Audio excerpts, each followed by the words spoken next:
Parrot's Beak, a MACV-SOG story. It was spring 1967, and the morning briefing room felt different. Robert Sullivan sat across from Major Hendricks as usual, green notebook open, mechanical pencil ready. Jake Morrison beside him, Kevin Matthews to the left, with his ever-present PRC-25 radio resting against the table leg. Edram, Ejut, and Vang Pao occupied the opposite side. The three indigenous fighters sitting with the relaxed patience of men who'd attended hundreds of briefings in their lives.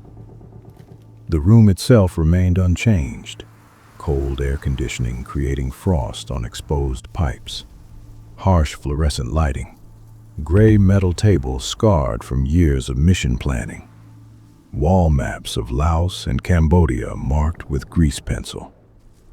But there was someone new. The man standing beside Major Hendricks looked profoundly uncomfortable in the military environment.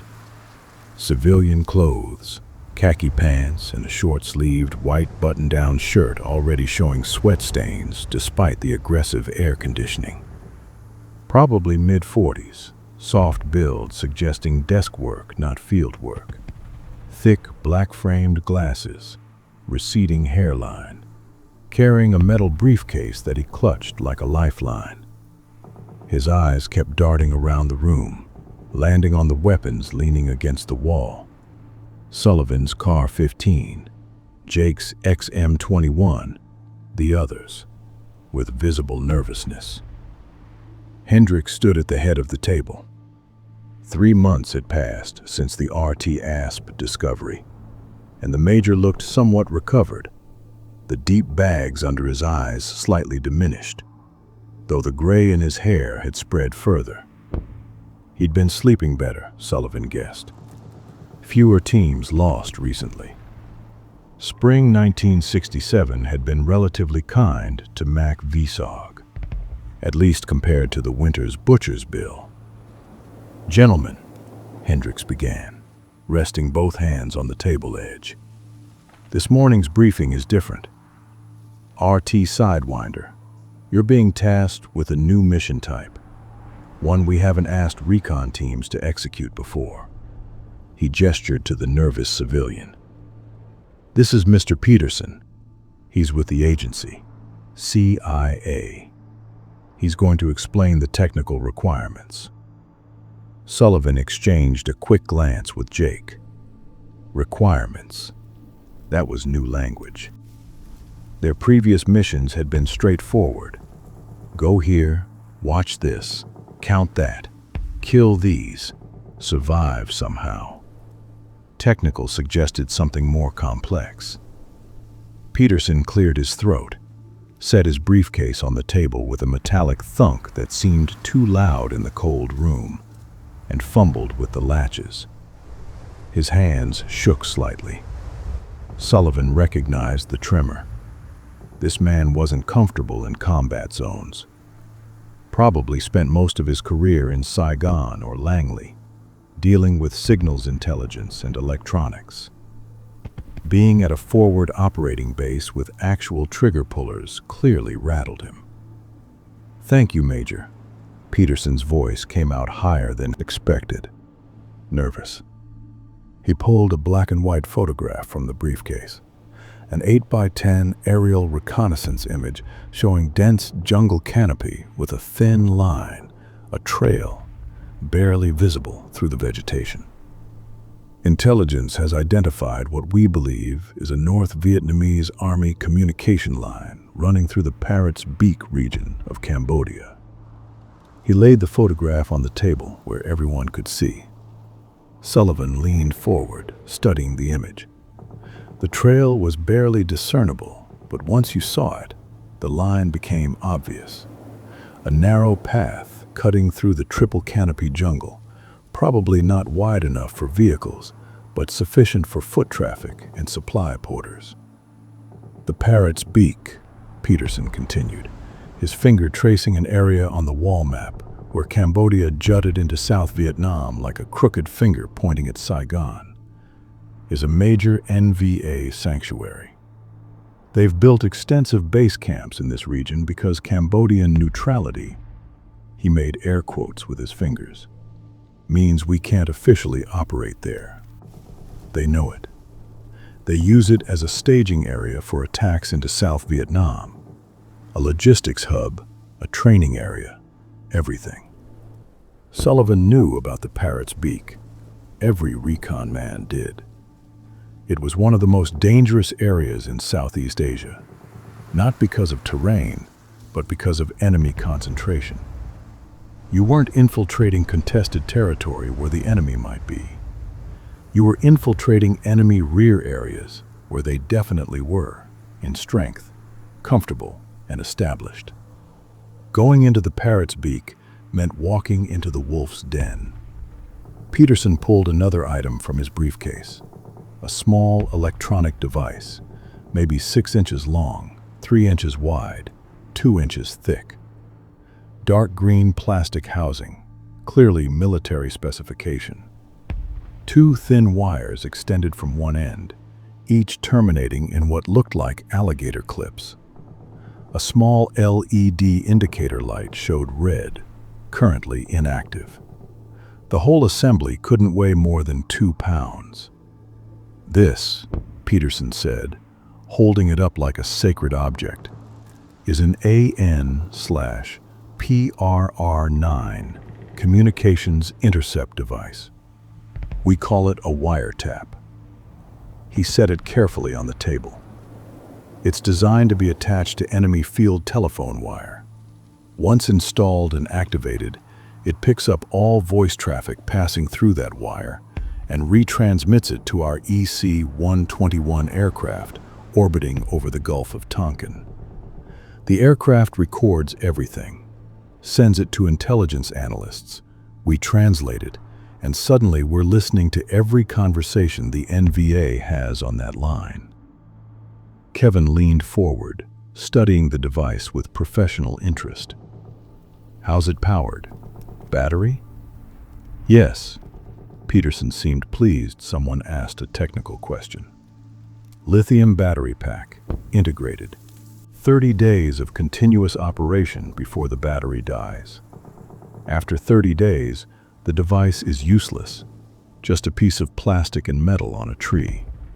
But 30 days of intelligence intercepts from a major communication line, that's worth a team insertion. Sullivan was already thinking tactically. So you need us to find this wire. He tapped the aerial photo. Somewhere in the Parrot's beak. Install your device without the enemy knowing, and extract. Precisely, Peterson nodded, pushing his glasses up his nose. The wire we're targeting connects 2 known base camps, approximately 8 kilometers apart. Intelligence believes it's a high-level line, used by base commanders to coordinate operations, supply movements, possibly even strategic planning. If we can intercept those conversations for 30 days, we'll have advance warning of enemy operations, supply convoy schedules, unit movements, everything. Hendricks spoke up. This is a high-priority mission, Sullivan. The intelligence value is enormous, but it's also technically complex. You're not going in to observe or shoot. You're going in to perform a technical installation that cannot fail. If that device doesn't work, or if you trigger an alarm that alerts the NVA someone's tampering with their communications, the entire operation is blown. And, Peterson added nervously, if the device is discovered, it could compromise other operations. The NVA will know we have this capability. They'll check all their lines, find other devices we've planted elsewhere. It's critical this installation is perfect, invisible, functional, and completely covert. Sullivan studied the device on the table. Small, simple-looking, but representing a completely different mission profile than anything RT Sidewinder had executed. Not reconnaissance gathering intelligence through observation, not direct action killing enemy soldiers.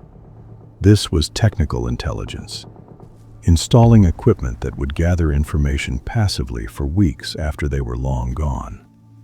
"What's the installation procedure?" Jake asked, his Montana drawl calm and professional. "How do we attach it without cutting the wire or triggering something?" Peterson's face brightened. This was clearly his element, technical procedures. He pulled a small toolkit from the briefcase. "The wire will be insulated, probably black rubber coating over copper conductor. You'll need to carefully strip approximately 2 inches of insulation without severing the copper wire itself. Too deep and you cut the wire, which immediately alerts them something's wrong. Too shallow and you can't make electrical contact." He demonstrated on a piece of practice wire he'd brought, using a small knife to carefully score and peel back the rubber insulation, exposing bright copper underneath. Once you've exposed the copper on 2 separate sections, about 6 inches apart, you attach these alligator clips. He demonstrated, clipping onto the practice wire. The clips make electrical contact with the copper. The device picks up the voltage fluctuations that represent voice signals passing through the wire. It's actually quite elegant.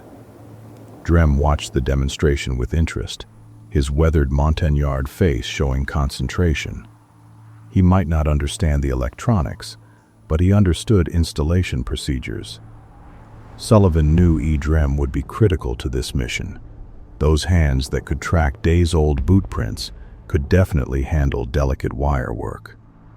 After the clips are attached, Peterson continued, "You activate the device, this switch here." He pointed to a small toggle.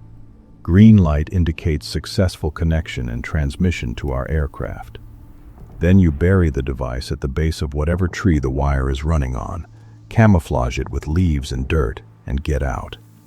Total installation time should be under 10 minutes if you practice. "Practice?" Sullivan asked. "Yes," Hendricks interjected. "You'll spend this afternoon practicing the installation procedure until you can do it blindfolded. Mr. Peterson has set up a training area outside with wire strung between trees simulating field conditions. You'll practice until it's second nature." Kevin raised his hand slightly. "What about the radio? How do I know if the device is working?" Peterson pulled a small card from his breast pocket, handed it to Kevin. "This is the frequency our EC-121 uses to acknowledge receipt of device transmission. Once the device is installed and activated, you'll monitor this frequency. You should hear a coded acknowledgement within 60 seconds, just a series of clicks. That tells you the aircraft is receiving the signal and the device is functional." "What if we don't hear acknowledgement?" Kevin asked. "Then something's wrong," Peterson said frankly. "Either the device is defective, the wire isn't active, or your installation is faulty. You'll need to troubleshoot, check the clips, verify the wire is actually a communication line and not something else. Maybe try another location on the wire." Sullivan didn't like that ambiguity. "How do we know we've found the right wire?" "There might be multiple wires in that area. Power lines, other communication lines, who knows what. Field telephone wire will be relatively thin, about this diameter." Peterson held up the practice wire, maybe a 1/4 inch thick. "It'll be strung tree to tree, usually about 8 to 10 feet off the ground, to keep it away from foot traffic and animals.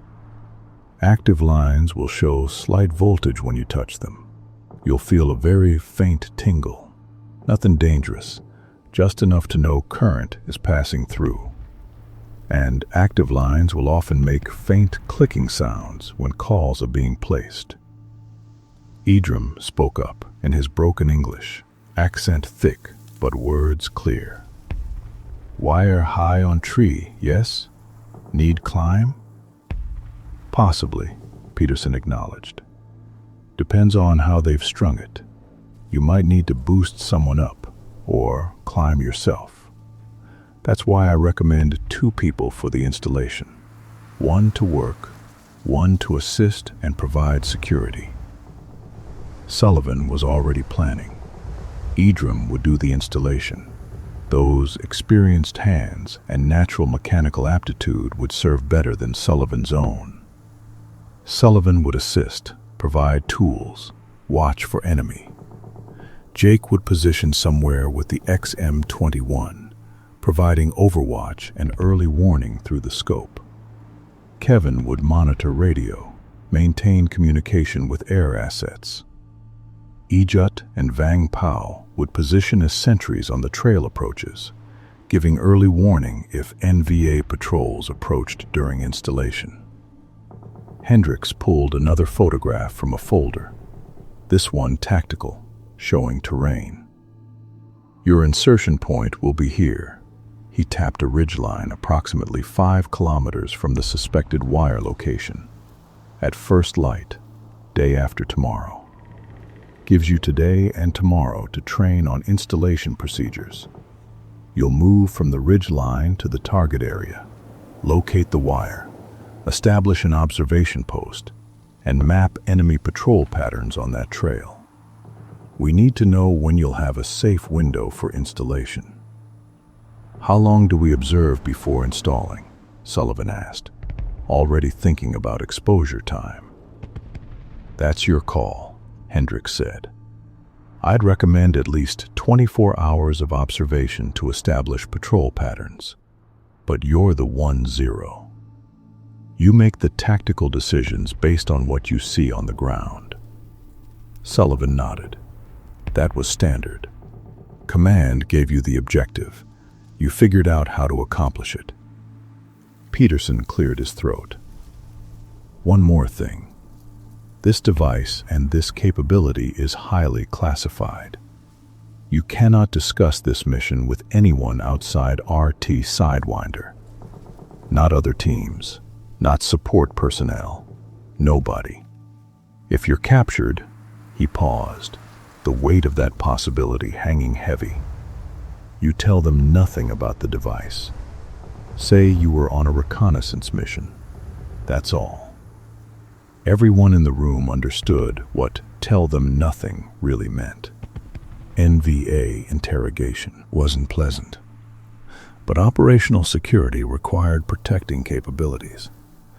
If the enemy learned about wiretap devices, they'd countermeasure, check all their lines, find other devices, maybe even feed false information through compromised wires. Understood, Sullivan said simply. Jake and Kevin nodded. The indigenous fighters didn't need the explanation. They'd been doing this longer than the Americans. Understood operational security instinctively. Hendricks stood straighter. Questions? Jake raised one finger. Rules of engagement? This is Cambodia. Officially, we're not supposed to be there. Officially, Hendricks said dryly, you're not going to Cambodia. Officially, this briefing never happened. Practically, if you're compromised and need to fight your way out, you are authorized to engage enemy forces with all necessary force. We'll have air support on standby, but response time will be longer than Laos operations because we can't have aircraft loitering over Cambodian airspace. You'll be more on your own than usual. That wasn't particularly comforting, but Sullivan had expected it.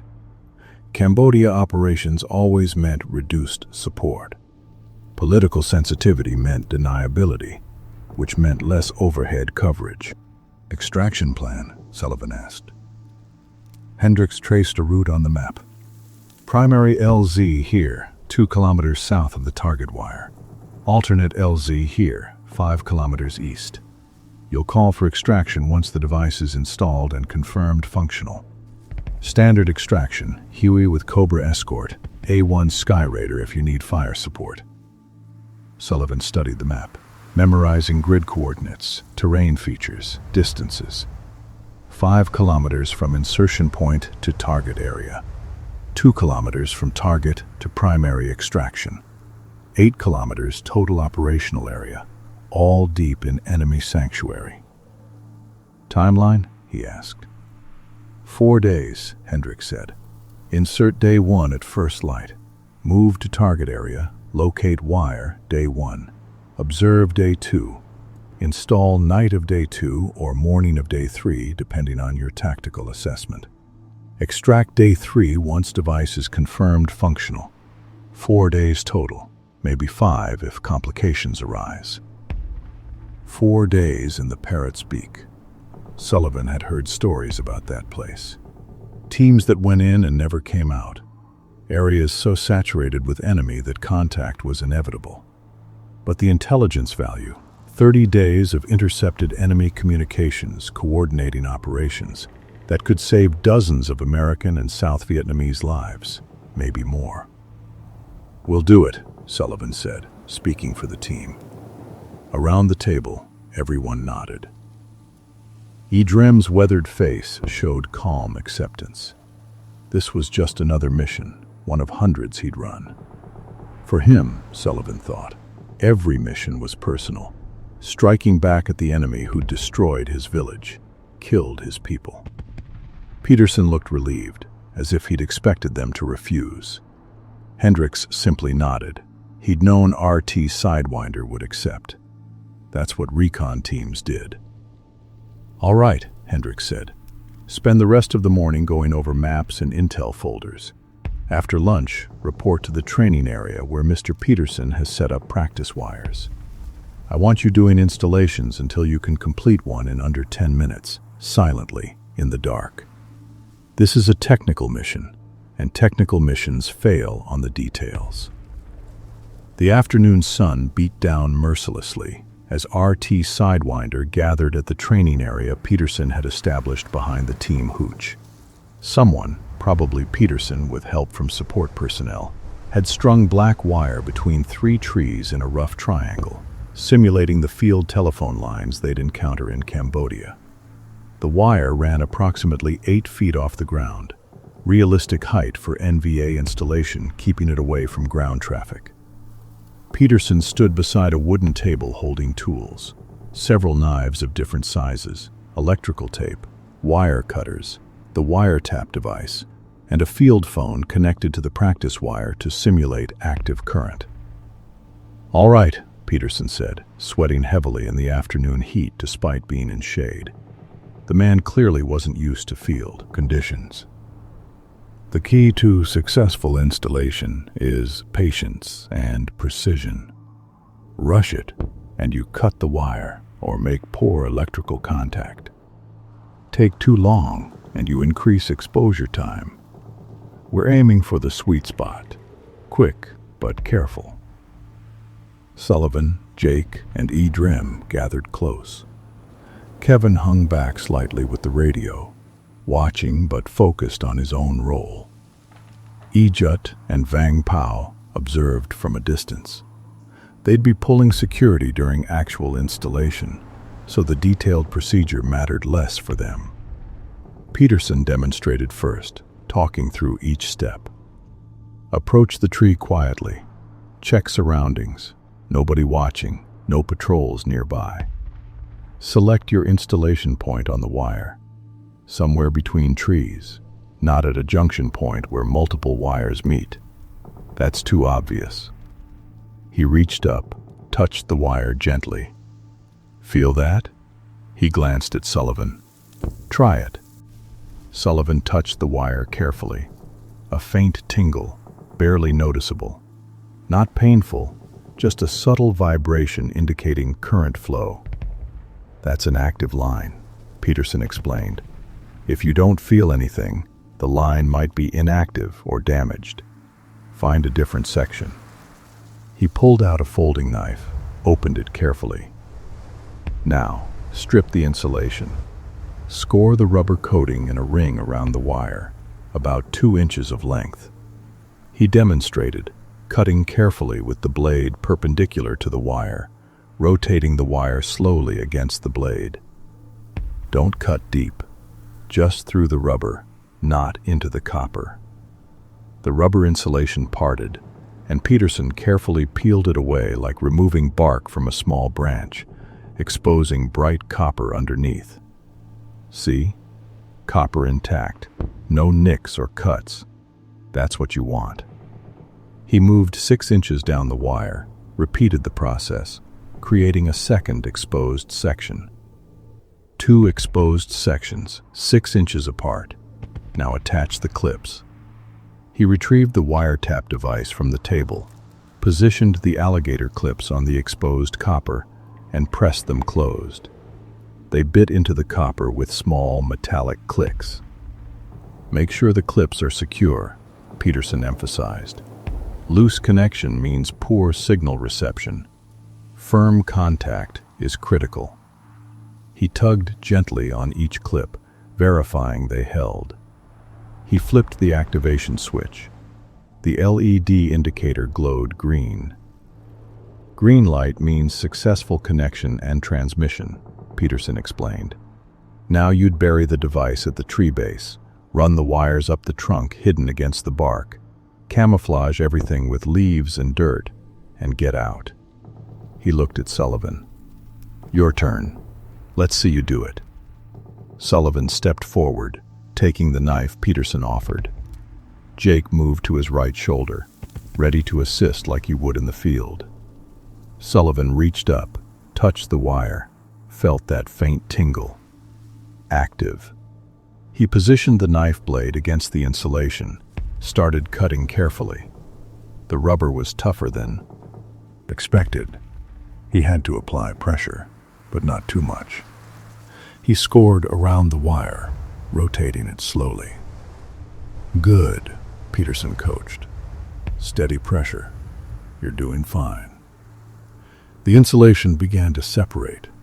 Sullivan peeled it back, exposing copper. Not quite as clean as Peterson's demonstration, a slight nick in the copper visible, but serviceable.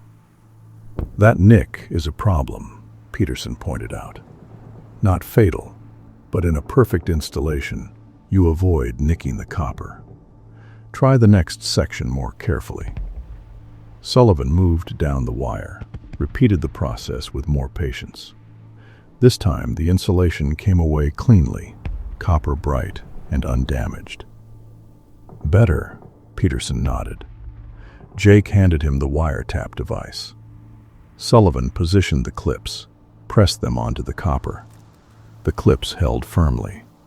He activated the device. Green light. 7 minutes, Peterson said, checking his watch. Not bad for first attempt. But in the field, you want it under 10 minutes from approach to completion, and you'll be working in darkness or limited light, with hostile patrols nearby, with cold hands from stress. Practice until it's automatic. For the next 3 hours, RT Sidewinder practiced installations. Edrem's turn next. His weathered hands worked the knife carefully, the movements economical and precise. Years of field work, repairing equipment, maintaining weapons, building shelters, had given him natural mechanical aptitude. His installation took 5 minutes, both copper sections exposed cleanly, clips attached firmly. "Excellent," Peterson said, genuinely impressed. "You've done this kind of work before?" Edrem shrugged, not fully understanding the English. Sullivan translated into simpler words. "You good with hands. You work careful."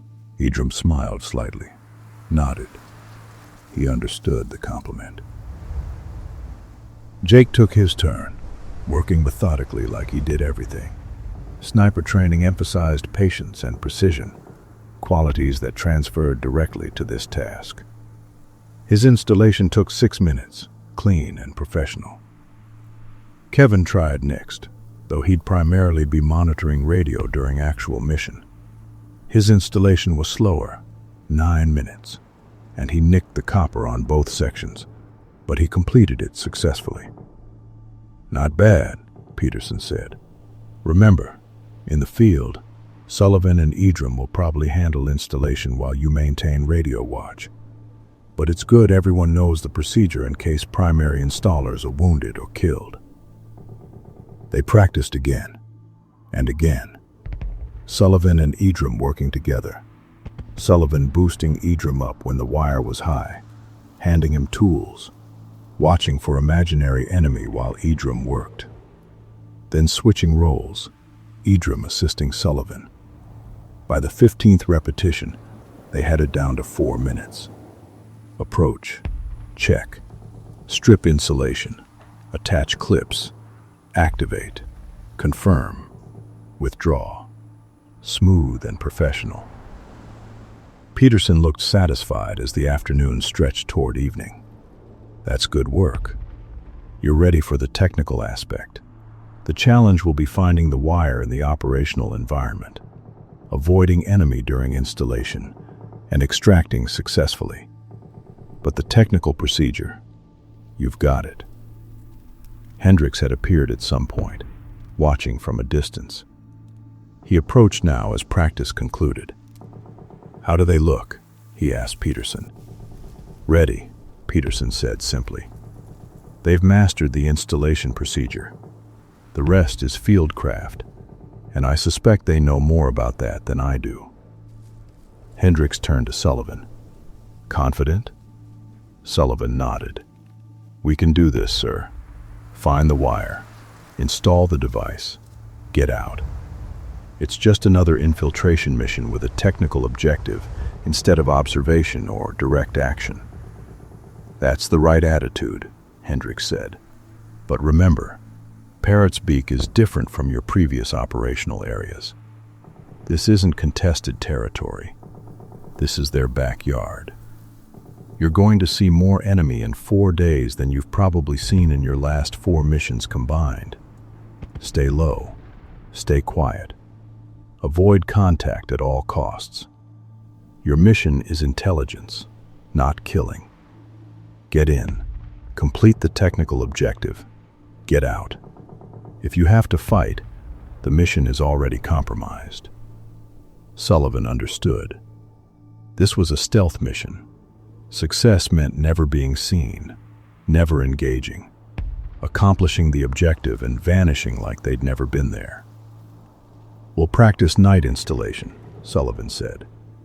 "After dark, we'll come back out here and practice in darkness. Need to be able to do this by feel if necessary." "Good thinking," Hendricks approved. "Take the evening to prep your gear. Lighter load for this one. No claymores, no demolitions, no heavy weapons. Speed and stealth over firepower. You're not going to fight your way out of the Parrot's Beak if you're compromised. Your best weapon is not being seen." Evening found RT Sidewinder in their team room, conducting final preparation for the morning's pre-dawn insertion. The plywood hooch was familiar territory now. 6 cots arranged along the walls, metal footlockers at each cot's end, weapons racked along one wall, a map table in the center covered with topographic maps of Cambodia's Parrot's Beak region. Sullivan sat at the map table, studying the terrain by the light of a bare, incandescent bulb hanging overhead. The insertion point was a narrow ridgeline, good for helicopter landing, but exposed. They'd need to move off quickly, get into the jungle cover, put distance between themselves and the insertion point before any enemy forces investigated helicopter noise. The route to the target area followed a valley approximately 5 kilometers northeast. Thick jungle the entire way. No major trails visible on the map, which was good. They'd avoid enemy traffic, but also meant slow movement through dense vegetation. Edram would lead, picking the path, with Sullivan following, then Jake, Kevin with the radio, and Ejut and Vang Pao pulling rear security. The suspected wire location was marked with a red circle on the map. A trail junction where intelligence believed 2 base camps 8 kilometers apart connected via field telephone. That junction represented communication node, high-value target. If the wire was where intelligence thought, and if it was active, the installation would yield 30 days of intercepted conversations coordinating enemy operations throughout the Parrot's Beak. Jake sat on his cot, methodically cleaning the XM-21 sniper rifle. The long rifle with its wood stock and Redfield 3.9 Pime scope, the only scoped weapon in RT Sidewinder's arsenal, lay partially disassembled on his poncho liner. He cleaned each component carefully, checking for wear and carbon buildup. The rifle would be critical during observation phase, Jake's scope allowing him to watch enemy patrols from concealment, reading their equipment and numbers, providing early warning of approaching threats. Kevin was checking the PRC-25 radio, spare batteries arranged on his footlocker. The radio was their lifeline, connection to air support, extraction birds, command. He tested the handset, verified frequencies were correct, ensured the encryption settings matched the current daily codes. Professional radio discipline would be critical in Cambodia. Brief transmissions only, proper procedures, no unnecessary chatter that could give away their position. The indigenous fighters prepared their own gear with the efficiency of men who'd done this thousands of times. Edrem cleaned his CAR-15 carbine with its iron sights, front post and rear aperture, no scope. The short rifle was ideal for jungle work, compact, reliable, sufficient firepower without excessive weight. His brass Montagnard bracelet caught the light as he worked, that 2-inch wide band with intricate geometric patterns representing his tribal identity and heritage. For Edrem, that bracelet was more than jewelry. It was connection to his people, his culture, his reason for fighting. Ejut prepared his AK-47, the curved magazine distinctive.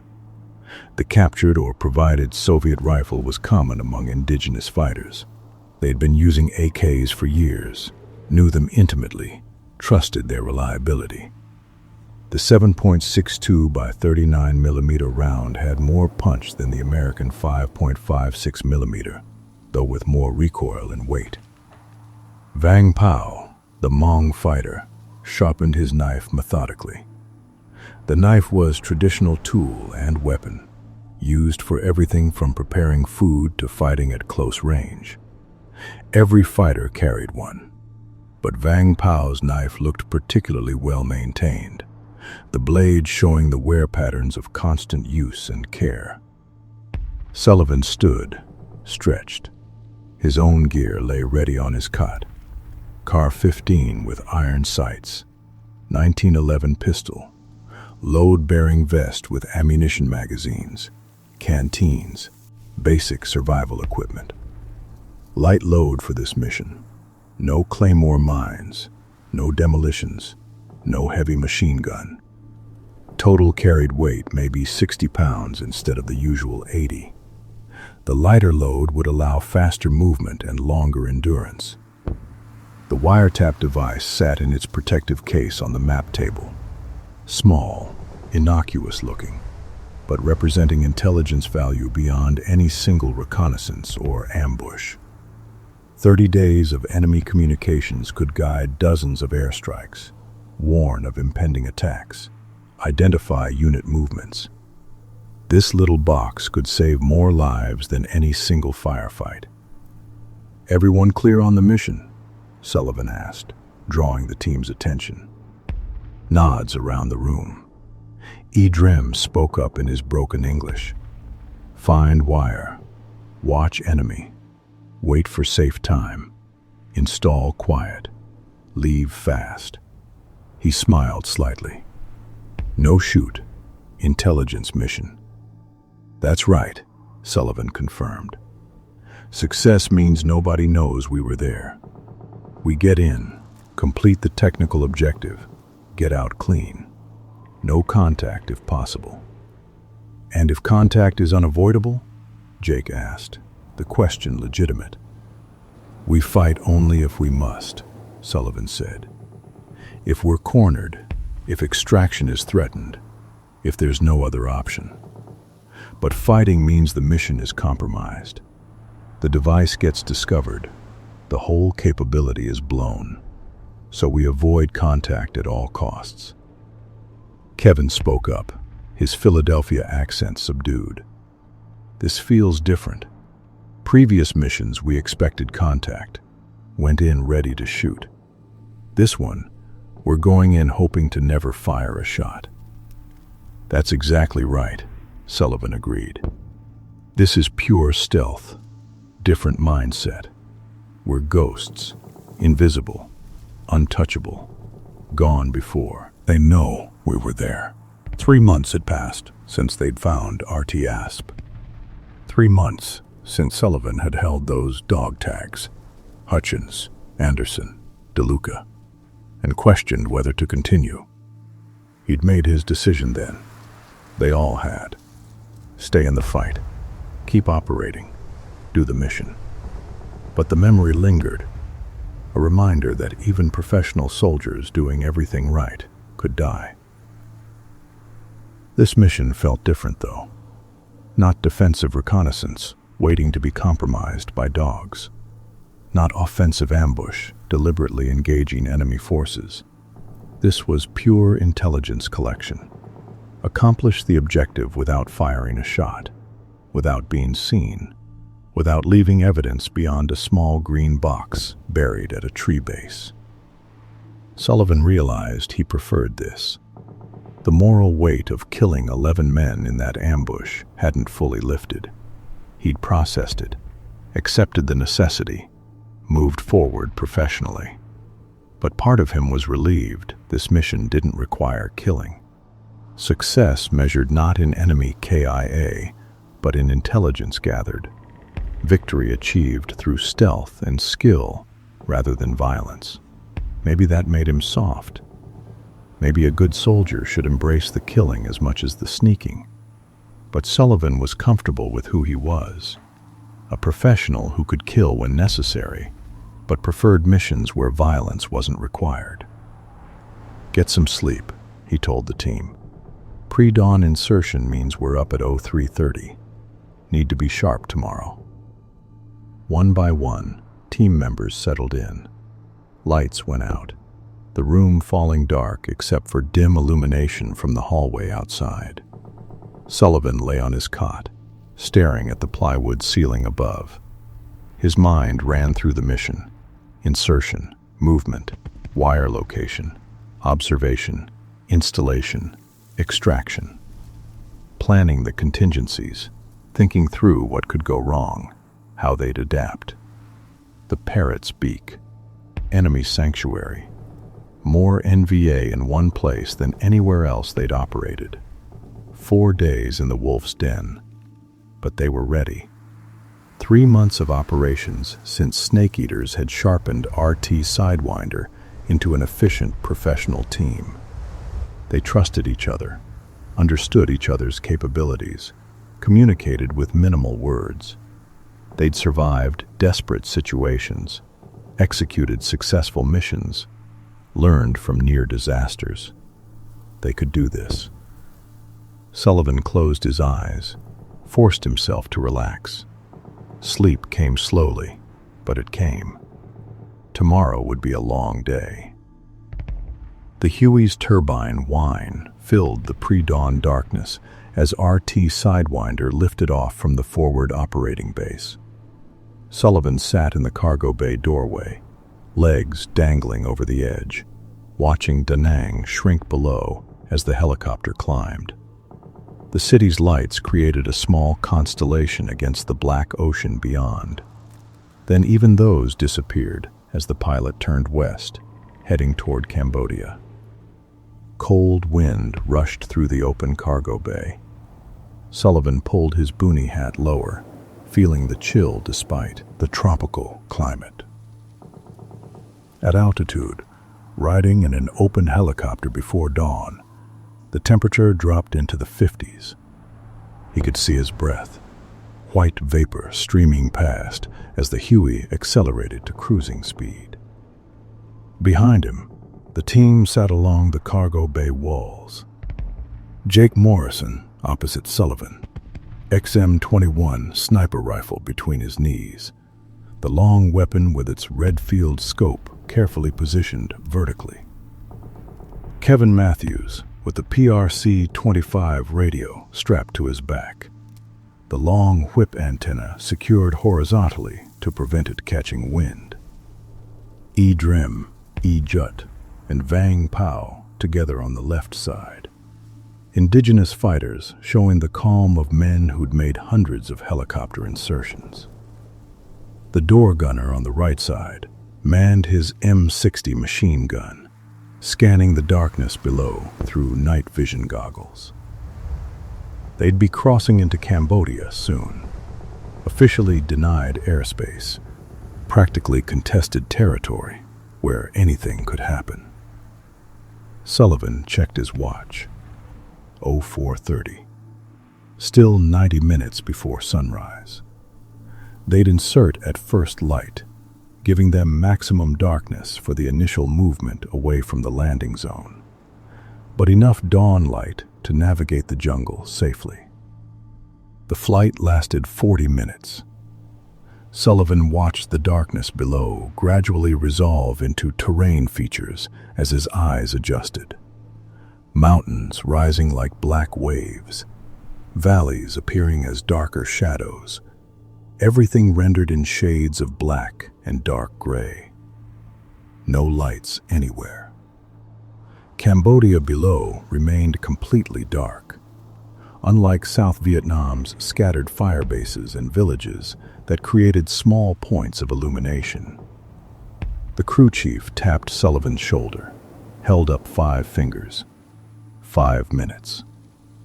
Sullivan turned, caught everyone's attention, held up 5 fingers.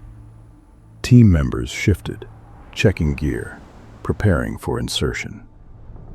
Drim moved to the door beside Sullivan, ready to fast rope first. Jut and Vang Pao positioned at the opposite door. The horizon showed the first faint suggestion of dawn, a barely perceptible lightening of the eastern sky from pure black to dark blue. Not true light yet, but the promise of it coming. The helicopter suddenly decelerated, nose rising as the pilot flared for landing. Sullivan looked down, saw the landing zone, a narrow ridgeline maybe 50 feet wide, rock and sparse vegetation, steep drop-offs on both sides falling into darkness. The kind of terrain that made helicopter operations dangerous but necessary. Nowhere else to land for kilometers. The Huey's skids touched rock with a solid thump. The crew chief shouted, "Go, go, go!" though the rotor noise drowned his words. Sullivan slapped Drim's shoulder. The Montagnard fighter dropped from the cargo bay, hit the ground running, immediately moving off the ridgeline toward the tree line 30 feet away. Sullivan followed, boots hitting rock, legs absorbing the impact, already moving. Behind him, the rest of the team exited rapidly. Jake, Kevin, Jut, Vang Pao. Professional rapid deployment, everyone knowing their role. 10 seconds after touching down, the Huey lifted off, engines screaming as the pilot gained altitude and turned east, heading back toward South Vietnam. The sound faded rapidly, leaving sudden comparative silence broken only by wind and the team's breathing. Drim had already reached the tree line, kneeling in shadow, Car 15 carbine ready, scanning the jungle ahead. Sullivan joined him, dropped to one knee, oriented his own Car 15 downslope. The iron sights, front post and rear aperture, caught faint pre-dawn light, barely visible but sufficient. The team consolidated at the tree line, forming a defensive perimeter. Everyone listening, watching, waiting for reaction to the helicopter noise. In Cambodia, in the Parrot's Beak sanctuary, helicopter sounds meant potential enemy investigation. They needed to be gone before anyone showed up. 2 minutes passed. No sounds except wind and distant birds beginning morning calls. No visible movement, no voices, no indication the insertion had been noticed. Sullivan tapped Idrem's shoulder, gestured northeast. The Montagnard nodded, rose to a crouch, moved into the jungle. They moved off the ridgeline quickly, descending into thick vegetation, putting distance and concealment between themselves and the exposed landing zone. Idrem led, picking the path through dense undergrowth, moving like smoke between trees and vines. Sullivan followed 10 feet behind, then Jake, Kevin with the radio, Ejut and Vang Pao pulling rear security. The jungle grew lighter as dawn approached. Trees resolved from black silhouettes into identifiable shapes, massive trunks 3 and 4 feet in diameter, branches spreading overhead, creating the triple canopy that made this terrain so difficult and so concealing. Undergrowth showed green instead of black, individual leaves and ferns becoming visible. After 30 minutes of movement, covering maybe half a kilometer, Idrem halted. Sullivan moved up beside him. The Montagnard pointed down. A trail. Small, maybe 2 feet wide, the kind created by regular foot traffic.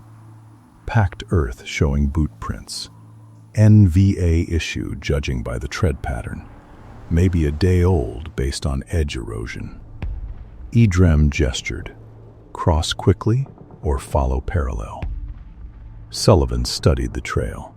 Following it would be faster, but trails meant enemy traffic. He pointed perpendicular.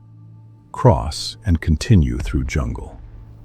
They crossed quickly, one at a time, each person pausing to check both directions before crossing, then melting into vegetation on the far side. Professional trail crossing procedure. Nobody silhouetted against open ground longer than necessary. The movement continued.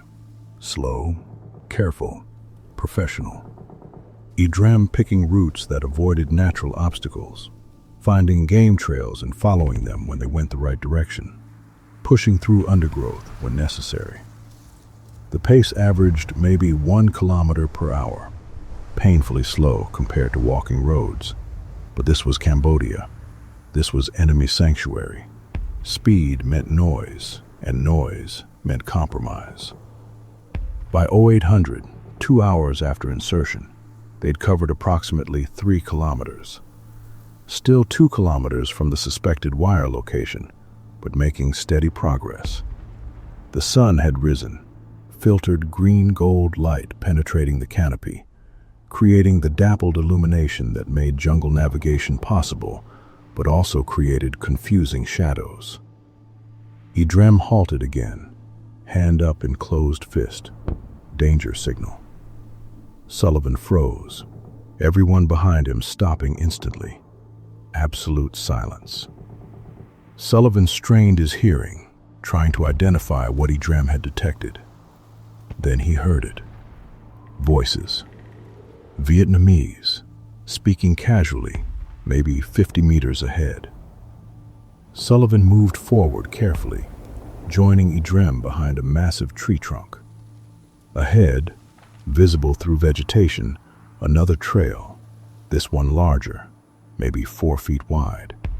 And on the trail, 3 NVA soldiers walking south, carrying AK-47 rifles casually slung, talking and smoking.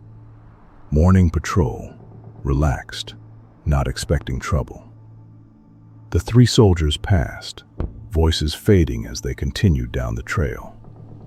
Sullivan waited 5 minutes, then signaled Idrem to continue.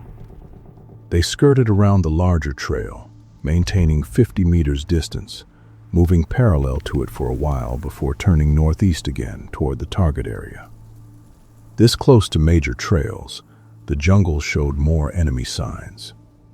Boot prints everywhere, some fresh from this morning, some days old. A discarded Chinese ration tin, empty, tossed beside a tree. Cigarette butts, the distinctive Vietnamese brand Sullivan recognized from previous operations. a section of trail showing someone had stopped to urinate. They were deep in enemy territory now, not contested jungle where NVA might be. This was their backyard, their sanctuary, their home base. Every piece of evidence screamed that message. Be careful, they're everywhere. One mistake means contact. By 1000 hours, they reached the suspected wire location according to Sullivan's map. A trail junction where two paths met, forming a rough T intersection. Intelligence believed a communication wire ran along one of these trails, connecting base camps to the north and south. Idrem found a concealed position 50 meters from the junction, behind a fallen log with thick undergrowth providing additional cover. The team established a small perimeter, everyone facing outward, weapons ready.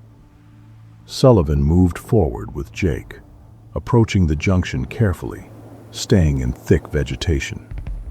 They studied the trails, looking for wire, and there it was.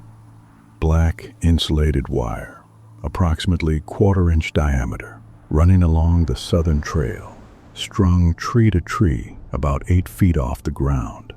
Exactly what Peterson had described. Professional military installation, the wire secured to trees with simple loops, running in a straight line south, presumably toward a base camp. Sullivan felt a surge of satisfaction. Found it. Day 1, located the target. Now they just needed to verify it was active, establish observation, map patrol patterns, and install the device. He moved closer, staying in shadow, studying the wire. It looked legitimate, the right diameter, the right installation style, running in the right direction toward known base camps. Jake whispered, barely audible, "Want to test it?" Sullivan nodded. They needed to verify it was an active communication line, not something else. He moved to a tree where the wire passed, reached up carefully, touched it with one finger. Nothing. No tingle, no vibration, no indication of electrical current. Sullivan frowned, tried again, pressing more firmly against the wire. Still nothing. The wire felt dead, no current flowing through it. He looked at Jake, shook his head. Jake's expression showed concern. They'd found a wire, but if it wasn't active, it wasn't the target. Sullivan moved to another tree, 10 meters down, where the wire passed again. Reached up, touched it. Nothing. Dead. Frustration built. They'd found wire exactly where intelligence said, but it wasn't carrying current. Maybe the line was inactive during certain hours. Maybe it had been damaged. Maybe this was the wrong wire, a power line or an inactive backup line, instead of the primary communication wire. Sullivan gestured back toward the team position. They withdrew carefully, returning to where the others waited. "Found wire," Sullivan whispered to Kevin, "but it's dead. No current. Not active." Kevin's face showed disappointment. "Wrong wire, or just inactive right now?" "Don't know," Sullivan admitted. "Could be either. Need to search wider, see if there's another wire nearby." Idrem had been listening, understanding enough English to follow the problem. He pointed north along the eastern trail, then south along the same trail, then west along the other trail. 3 directions to search for additional wire. Sullivan nodded. They'd have to systematically check each trail, looking for other wires, testing each one to find an active line. Time-consuming and dangerous. Moving around in daylight in enemy sanctuary increased exposure risk with each hour. But they had no choice. The mission required finding an active communication line. An inactive wire was useless. The wiretap device needed actual traffic to intercept. Sullivan made the decision. "We search. Idrem and I will check north. Jake and Ejut check south. Kevin, Vang Pao, stay here. Maintain security. Monitor radio. We move slow. Check any wires we find. Return here in 2 hours. If anyone finds active wire, return immediately with location." Everyone nodded, understanding. The team split, moving carefully in their assigned directions. Sullivan and Drim moved north along the eastern trail, staying in vegetation 50 meters off the trail itself, moving parallel to it. They searched trees methodically, looking for additional wires, checking each tree carefully before moving to the next. The jungle remained active with enemy presence. Every 10 or 15 minutes, NVA soldiers passed on the trail, sometimes individuals, sometimes pairs, once a group of 5 carrying supplies on shoulder poles. Regular traffic, comfortable traffic, soldiers moving with the relaxed confidence of people in their own secure area. Sullivan and Drim froze each time, waiting for enemy to pass before continuing the search.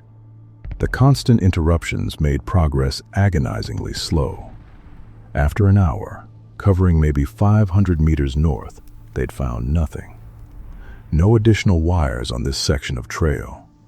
Just the single inactive wire they'd already identified. Villagers checked his watch. 1100 hours. 1 hour left before they were supposed to return to the team position. He made the decision.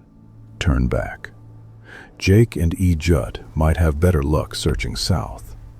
They returned to the team position by 11:30.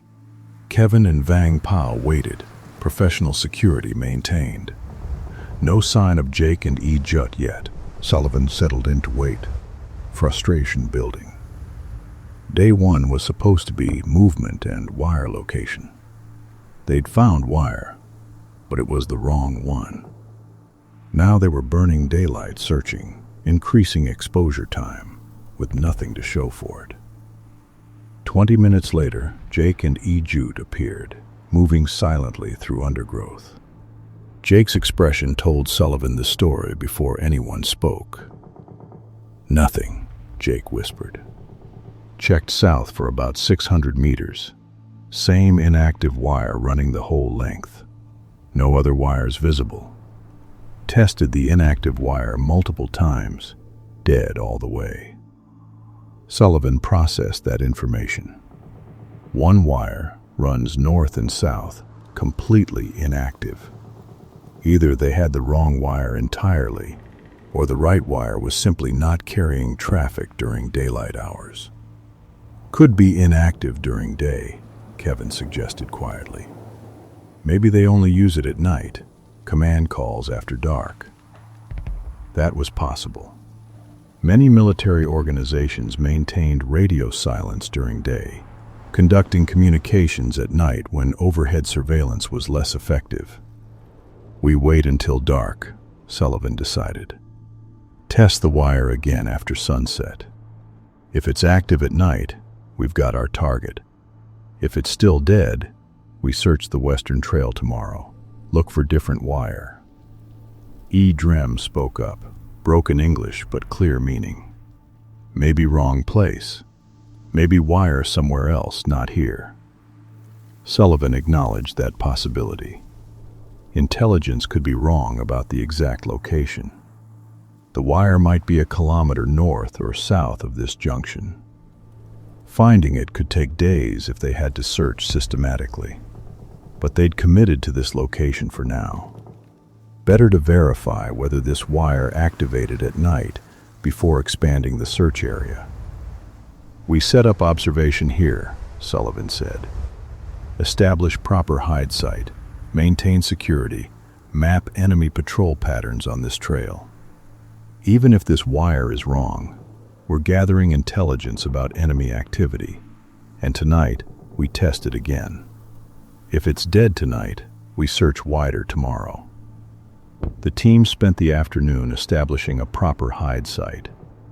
Drim found a location with excellent concealment. A small depression behind the fallen log, surrounded by thick undergrowth, with clear observation lanes toward the trail junction. but invisible from the trails themselves. They improved the natural position carefully, cutting minimal vegetation to create firing ports, being careful to camouflage cut ends with mud so they didn't show as fresh cuts, arranging ponchos as overhead cover to break up human silhouettes, establishing 6 individual positions within the hide, each person having a sector of responsibility. By mid-afternoon, they had a professional observation post, concealed, protected, with good fields of fire and observation. And they watched. The trail activity was constant and revealing.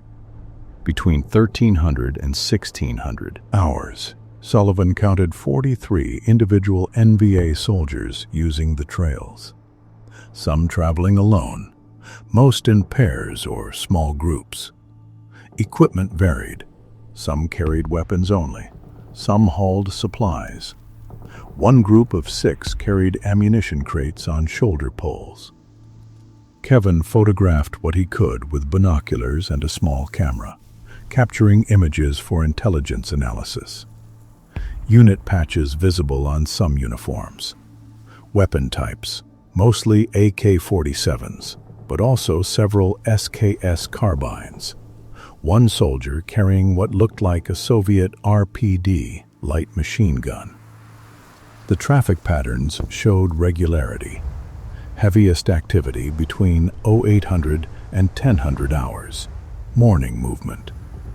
Moderate activity midday. Another spike between 1500 and 1700, afternoon movement before evening. Jake observed through his XM21 scope, the magnified view allowing detailed assessment. "They're comfortable," he whispered during a quiet moment. "Walking casual, talking loud, smoking openly. Nobody expecting trouble. This is definitely their sanctuary." Sullivan agreed. The relaxed behavior confirmed they were deep in enemy rear area. These soldiers weren't on alert, weren't expecting American presence, felt completely safe, which made RT Sidewinder's presence incredibly dangerous. If discovered, they'd have dozens of enemy soldiers converging within minutes, all close by, all armed, all angry that their sanctuary had been violated. As afternoon stretched toward evening, Sullivan felt the weight of their situation. Day 1, and they hadn't even confirmed they had the right wire. Tomorrow would be day 2 of a planned 4-day mission. If this wire proved inactive tonight, they'd need to search wider tomorrow, eating into the timeline, increasing risk with each additional day in Cambodia. Around 1700 hours, as the sun began its descent toward the horizon, trail activity decreased noticeably. The last patrol passed at 1730, 3 soldiers heading south, presumably returning to base camp before dark. The jungle grew quieter. Birds began evening calls. The light shifted from bright green gold to softer orange gold as the sun dropped toward the western horizon, filtered through the triple canopy. Sullivan waited for full darkness. The team ate cold rations, no fires, no cooking, nothing that would create smell or smoke. Idram shared dried meat from his personal supply. The Montagnard food salty and tough, but calorie-dense. Everyone drank sparingly from canteens, conserving water. By 1900 hours, darkness had fallen completely. The triple canopy jungle at night was profoundly dark, maybe 5% ambient light penetrating from stars and partial moon above. Sullivan could barely see his hand in front of his face. He whispered to Idram, "Ready to test wire?" The Montagnard nodded, barely visible in darkness. They moved forward together, Sullivan leading, Idram following. Moving by feel more than sight, Sullivan navigated the 50 meters to the trail, using memory of terrain features identified during daylight.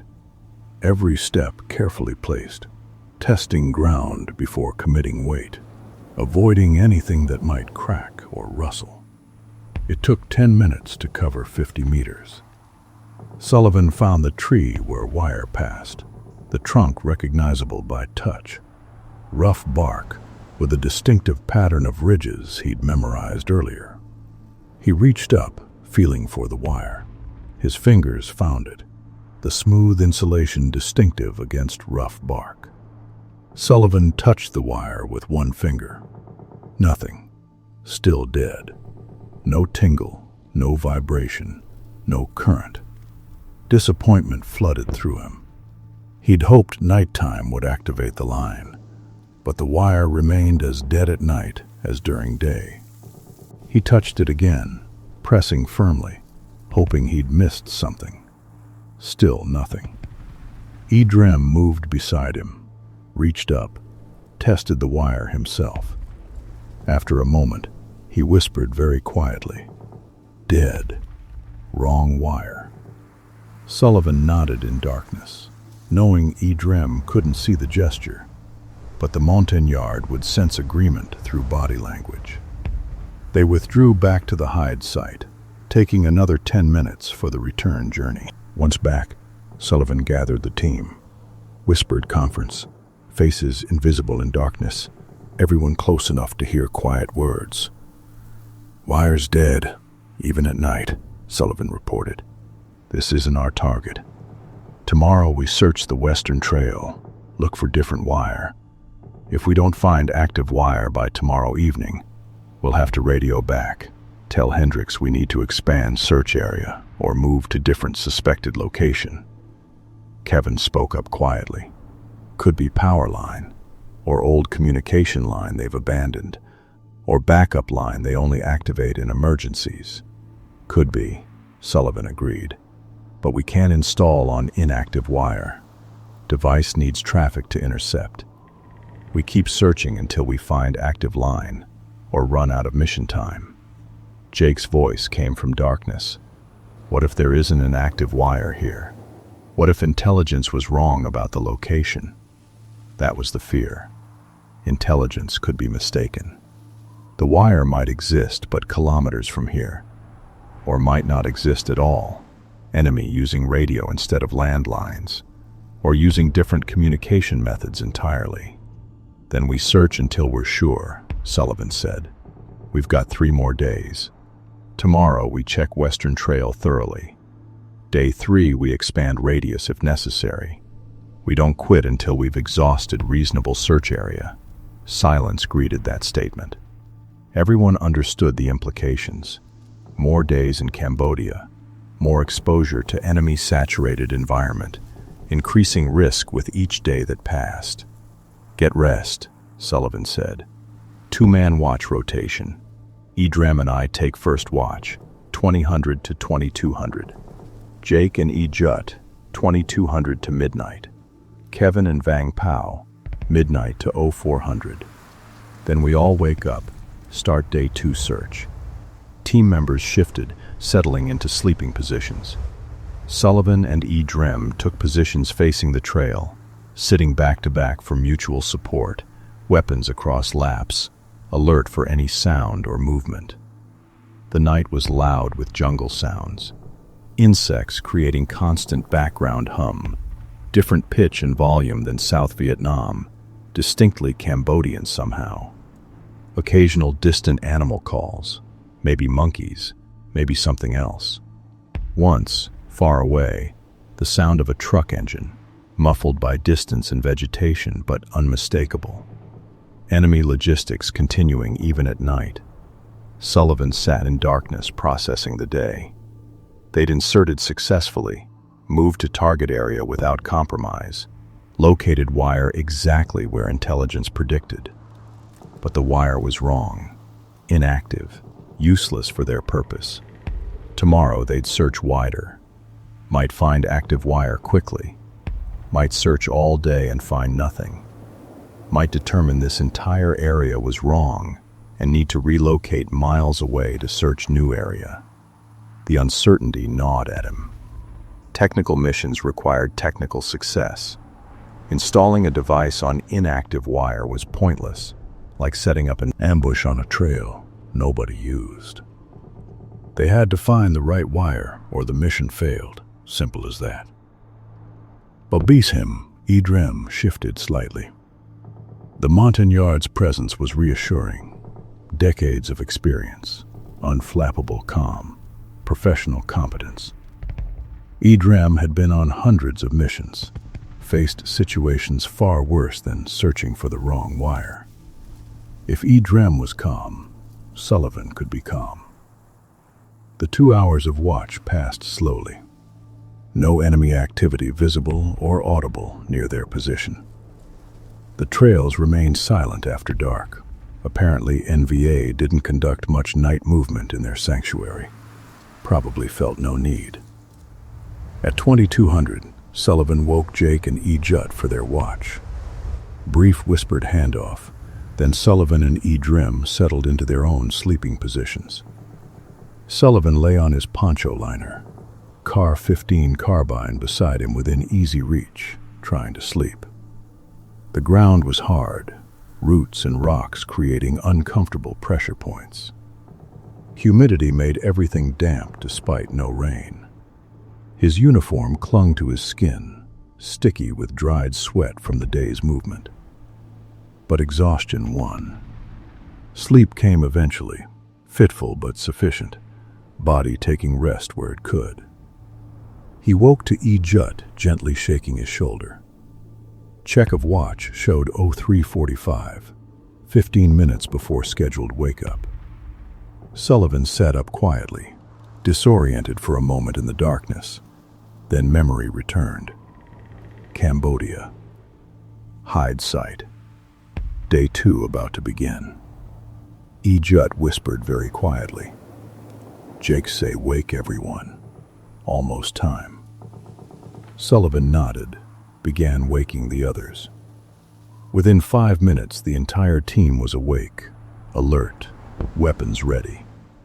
Cold breakfast, more dried rations, water from canteens, no noise, no light.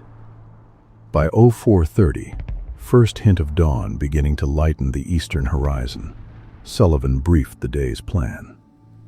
Today we search the western trail systematically, he whispered. Same technique as yesterday. 2 teams, moving slow, checking every tree for wire, testing anything we find. We cover at least 1 kilometer in each direction from this junction. If we find active wire, we mark location, return here, make final plan for installation. If we don't find anything by tonight, we radio Hendricks, tell him we need guidance, expand search further or relocate to different suspected area. Everyone nodded, understanding. The frustration was palpable but professional. Nobody complained. Nobody questioned. Everyone simply acknowledged the mission requirements and prepared to execute. As dawn light filtered through the canopy, Sullivan looked at his team. Dirty, tired, professional. Day 1 had been harder than expected. Not because of enemy contact, but because of mission complications. But they were adapting, persisting, executing. That's what professionals did. When the plan failed, you adapted. When the target wasn't where expected, you searched wider. When the mission got complicated, kept working until mission complete, or mission impossible. They weren't at mission impossible yet, not even close. They just needed to find the right wire. And Sullivan was confident they would. The wait until 2200 hours felt longer than the entire day's observation. Sullivan sat in the hide site, running through the installation sequence mentally for the 100th time. Edrem beside him cleaned his hands again with a damp cloth, the Montagnard's preparation bordering on ritual. Hands, knife, practice motions, hands again. Jake maintained watch toward the wire location, the XM-21 sniper rifle positioned for quick deployment. Kevin had the radio ready, frequency already set to the acknowledgement channel Peterson had provided. Ejut and Vang Pao checked their equipment silently. Magazines, canteens, the small items that could rattle or make noise secured with tape or friction cord. At 21:30, Sullivan gathered everyone close. Final briefing, whispered in the darkness. Remember, silence is survival. We move like ghosts. We work like surgeons. We leave no trace. If anything feels wrong, if patrol appears, we abort immediately. Better to try again at dawn than get compromised tonight. Everyone nodded. The plan was clear, rehearsed, professional.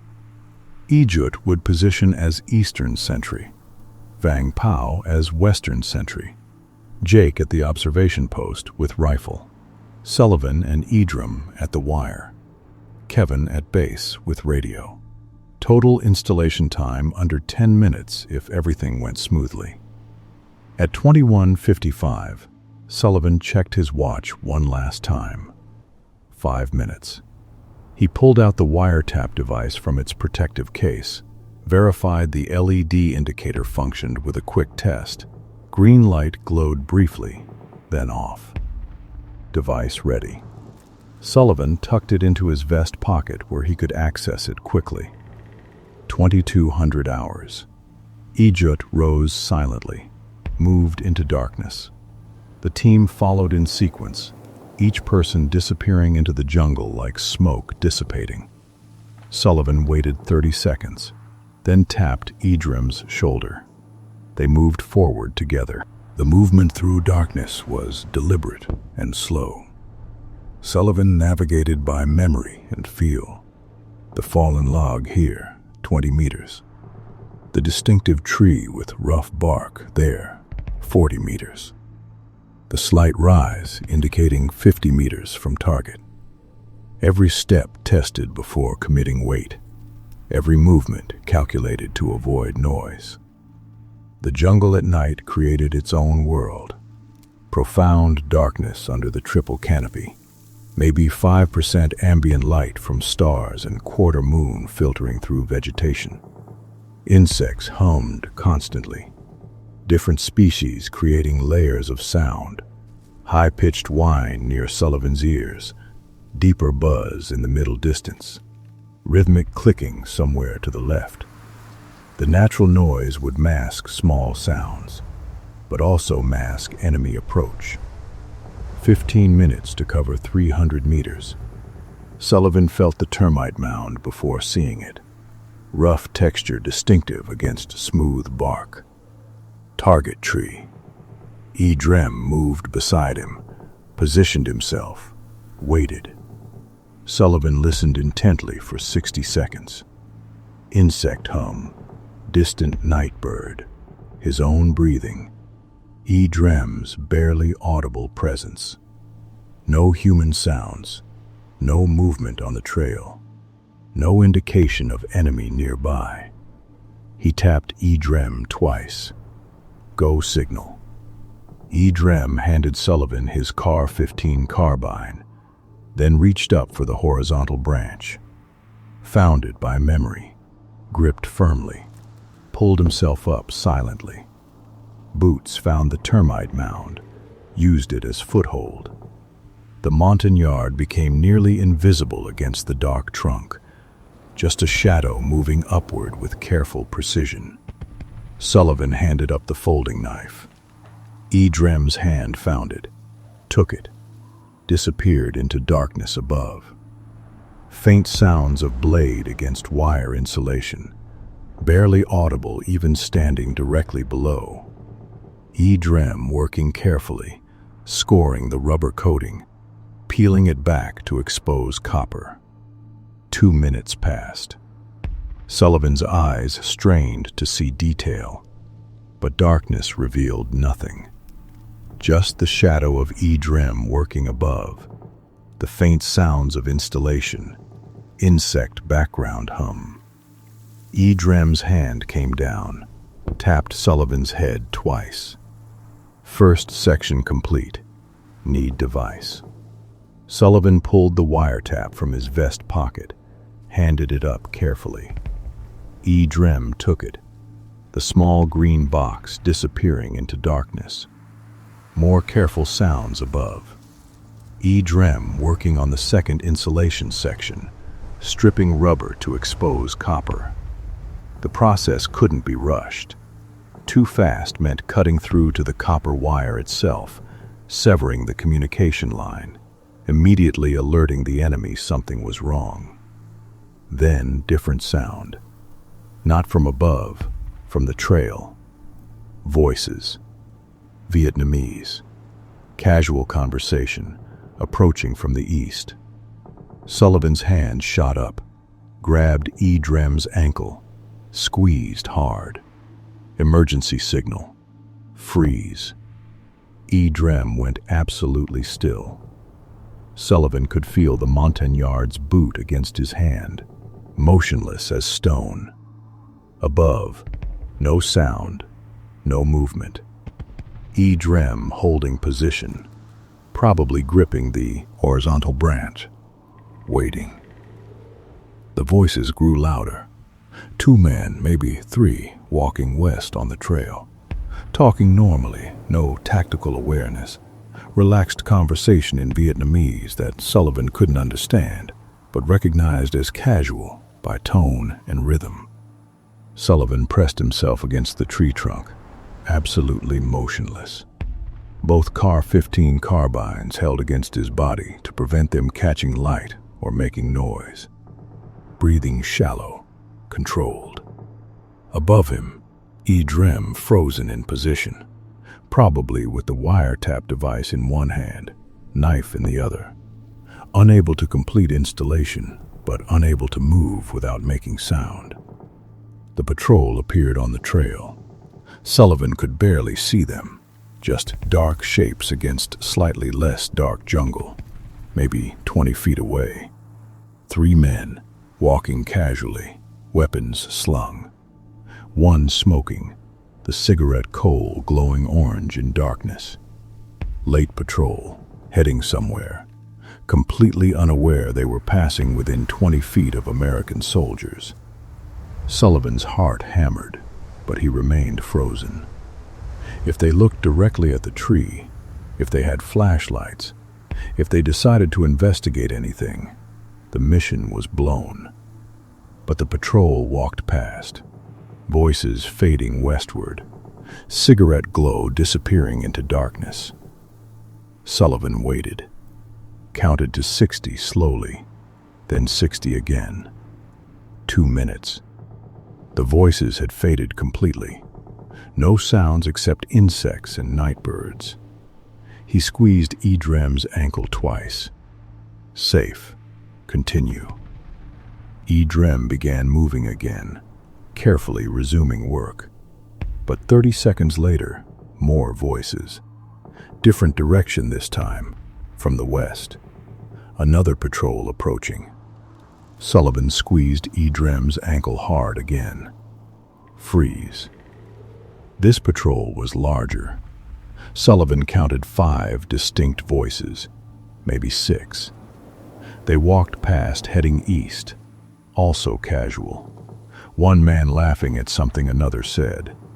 Supply carriers, maybe, or shift change, moving between positions in the sanctuary where they felt completely safe. The patrol passed. Sullivan waited another 2 minutes, listening intently. The trail had gone quiet again, but the pattern was clear. Late patrols were still active, moving unpredictably. No consistent schedule. The intelligence assessment that trail traffic ceased after 1900 hours had been wrong, or these were special movements not part of normal patterns. Sullivan squeezed Edrem's ankle 3 times. Abort signal. Edrem descended carefully, landing silently beside Sullivan. In darkness, Sullivan couldn't see the Montagnard's expression, but he felt Edrem hand him the wiretap device and knife. Installation incomplete. They'd stripped the first section of insulation, but hadn't attached the clips yet. Sullivan tucked the device back into his vest pocket, handed Edrem his CAR-15. They waited 30 seconds, listening for more patrols, then withdrew carefully back toward the hide site. The withdrawal took 20 minutes, moving even more cautiously after the close calls. They collected Jake from the observation post as they passed, then Jut and Vang Pao from their sentry positions. Everyone moved back to base in silence. At the hide site, Sullivan gathered the team close, whispered conference. Late patrols still active. 2 separate groups passed within 20 feet while Edrem was on the wire. Had to freeze both times. Too dangerous to continue. We abort tonight's attempt. Jake spoke quietly. I observed them through the scope. Both patrols were moving casually, not searching, just walking between positions. Probably regular night movements we didn't account for. Intelligence said minimal night traffic, Kevin added, frustration evident in his whisper. Either their assessment was wrong or tonight's unusual. Sullivan made the decision. We try again at 0400. Pre-dawn, before morning traffic starts, but with enough approaching light to see threats earlier. The first insulation section is already stripped on the wire. Edrem just needs to complete second section and attach clips. Should take 5 minutes instead of 10.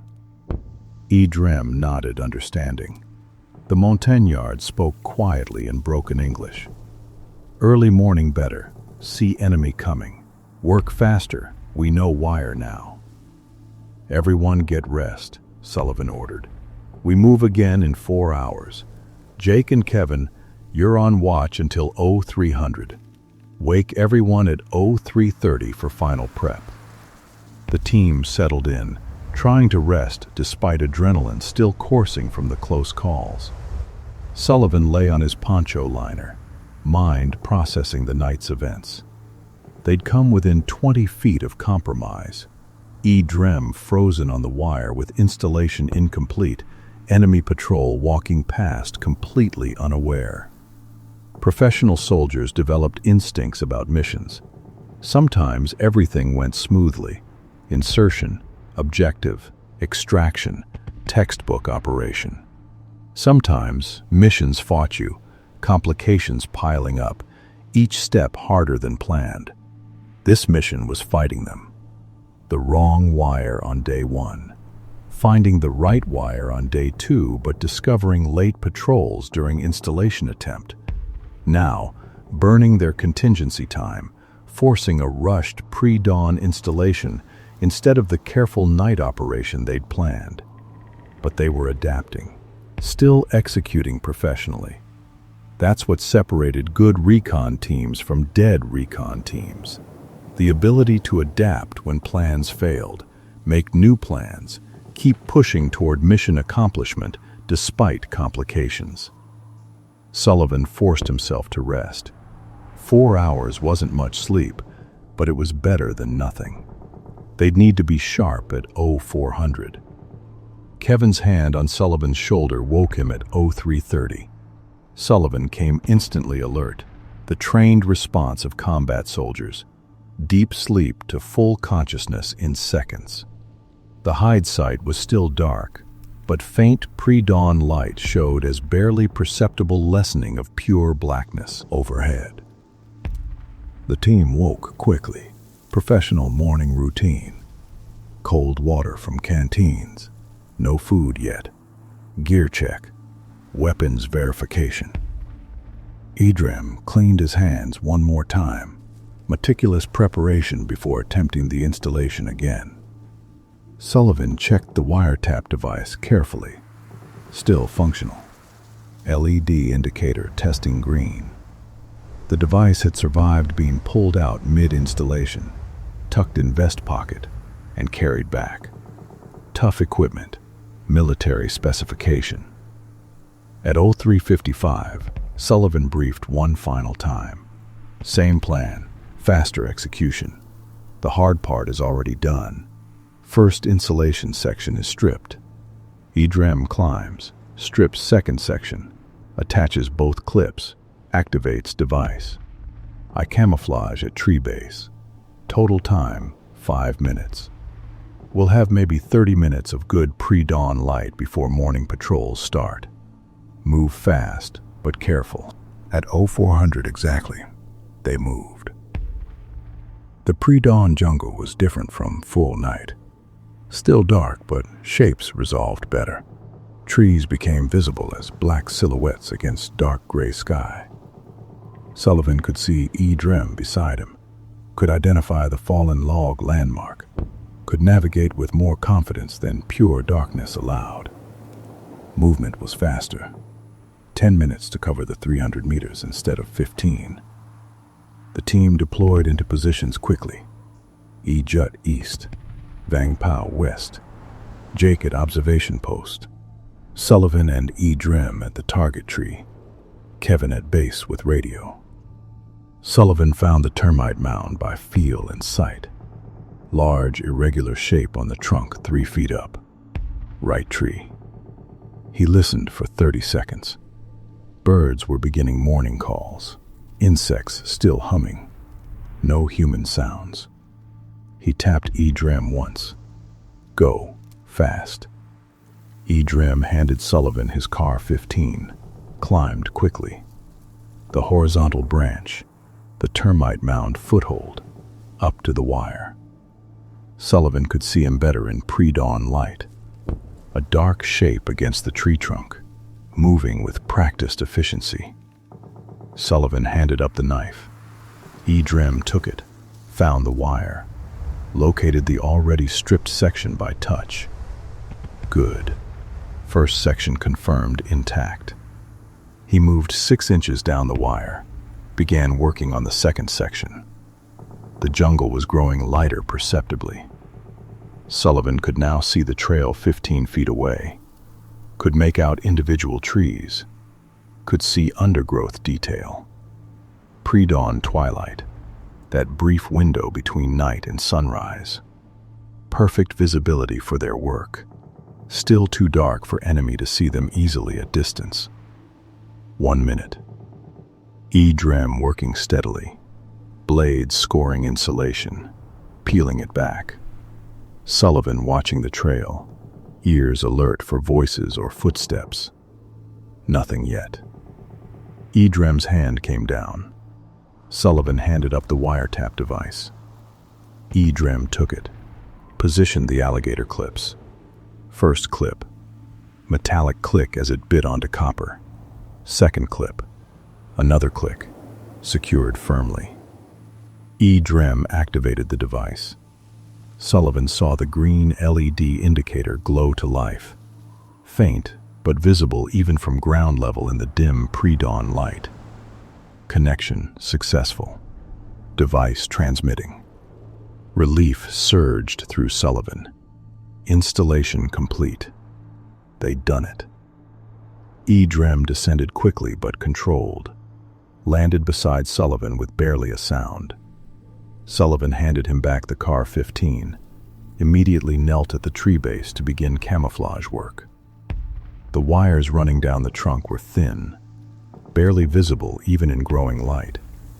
Sullivan pressed them into bark crevices, using natural texture to hide them. The device went into a shallow hole at tree base, covered with dirt and leaves. Careful camouflage work, making everything look natural. 2 minutes for camouflage. When complete, Sullivan ran his eyes over the tree base and trunk. Nothing obviously out of place. The buried device was invisible. The wires blended into bark texture. The exposed copper sections, 8 feet up, were too small and too high to notice from trail level. Perfect. Sullivan tapped EDREM's shoulder. Withdraw. Fast. They moved back through growing dawn light, collecting team members as they went. 10 minutes to reach the hide site, everyone breathing slightly harder from the faster pace, but showing satisfaction. Mission accomplished. Kevin had the radio ready. Sullivan whispered urgently. Installed. Green light confirmed. Monitor for acknowledgement now. Kevin adjusted to the acknowledgement frequency, pressed the handset to his ear. Everyone waited silently, the tension different now. Not fear of enemy, but anticipation of confirmation. 30 seconds.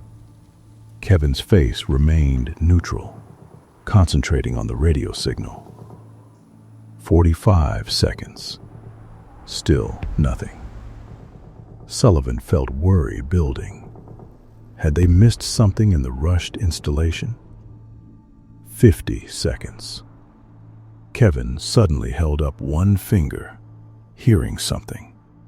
He listened intently, then lowered the handset, smiled slightly. Got it. 3 clicks, pause, 3 more clicks. EC-121 acknowledges receipt. Device is transmitting. We're golden. Sullivan felt the mission weight lift completely. Complete. Despite complications, despite the aborted first attempt, despite late patrols and rushed pre-dawn installation, they'd accomplished the objective. The wiretap device was installed, confirmed functional, now transmitting every NVA communication on that wire to intelligence aircraft overhead. For the next 30 days, every conversation enemy officers had coordinating operations between their base camps would be recorded, translated, analyzed. Attack plans, supply schedules, unit movements, strategic intentions, all flowing through that wire, all being intercepted, all providing intelligence that could save American and South Vietnamese lives. Outstanding work, Sullivan whispered to the team. Professional adaptation. We hit complications but pushed through, accomplished the mission. That's what professionals do. Drem's weathered face showed quiet satisfaction. The Montagnard had performed flawlessly under pressure, frozen mid-installation when patrols appeared, resumed work when safe, completed the rushed pre-dawn installation without error. His mechanical aptitude and steady hands had been critical to success. Jake looked relieved. That was closer than I like. Watching those patrols pass through the scope while Drem was frozen on the wire, he shook his head. 20 feet. If they'd looked up, if they'd had flashlights, if they'd decided to investigate anything. But they didn't, Sullivan interrupted. We stayed silent. We stayed still. We became invisible. That's the mission. Not being seen, not leaving trace. We did exactly that. Kevin secured the radio. What's the extraction plan? Primary LZ is 2 kilometers south. When do we move? Sullivan checked his watch. 04:45. Dawn breaking. Morning light strengthening. Enemy morning patrols would begin soon, probably within the hour. They needed to decide, rest here and move tonight, or move now before heavy traffic started. We rest today, Sullivan decided. Maintain observation, map any patterns around our withdrawal route. Tonight, after dark, we move to primary LZ, set up security perimeter, call for extraction at first light tomorrow morning. That gives us daylight tomorrow for helicopter insertion, better extraction security. Jake nodded agreement. Makes sense. We're exhausted from broken sleep and mission stress. Moving through enemy sanctuary tired increases mistake probability. Better to rest now, move fresh tonight. Agreed, Kevin added. Plus, the device is working. No rush to extract. Every hour we're here, the device is gathering intelligence. Mission accomplished. Now we just need to get home safely. The team settled in for the day, establishing watch rotation. Ejut and Vang Pao took first watch, facing different directions, weapons ready. Everyone else tried to sleep, knowing they'd need energy for tonight's movement through enemy-saturated jungle to reach the extraction point. Sullivan lay on his poncho liner, feeling the satisfaction of mission success mixing with the awareness that they were still deep in Cambodia, still surrounded by enemy forces, still 2 kilometers from safety. The installation was complete, but the mission wasn't over until they were on the helicopter heading back to South Vietnam. As morning light filtered through the triple canopy and birds began their daily chorus, Sullivan listened to the jungle waking around them. Somewhere nearby, NVA soldiers were beginning their morning routines, completely unaware that American Recon Team RT Sidewinder had just planted a technical intelligence device that would compromise their communications for the next 30 days. That ignorance was their advantage. Stay quiet, stay hidden, extract tonight. Mission complete. Sullivan closed his eyes, forcing himself to rest. Tonight would be a long movement through darkness. Tomorrow morning, they'd face the most dangerous moment of any mission, extraction under potential enemy observation. But for now, they'd earned rest. The device was working. The mission was accomplished. All that remained was getting home. The morning heat built quickly as the sun climbed higher.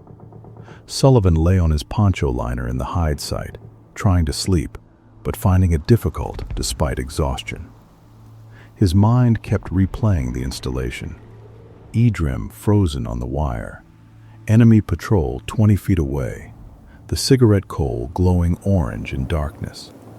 They'd been that close to compromise, but they hadn't been compromised. The device was working, transmitting enemy communications to the EC-121 aircraft orbiting somewhere over the Gulf of Tonkin. Mission accomplished.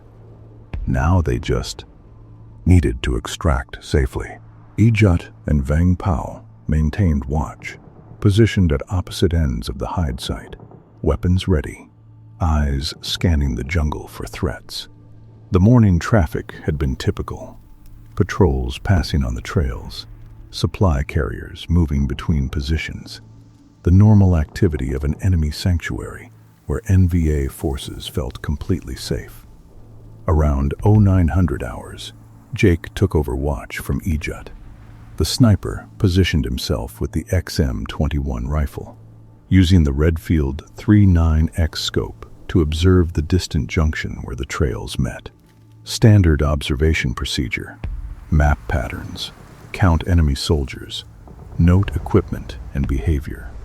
Sullivan dozed fitfully, half asleep, aware of sounds around him.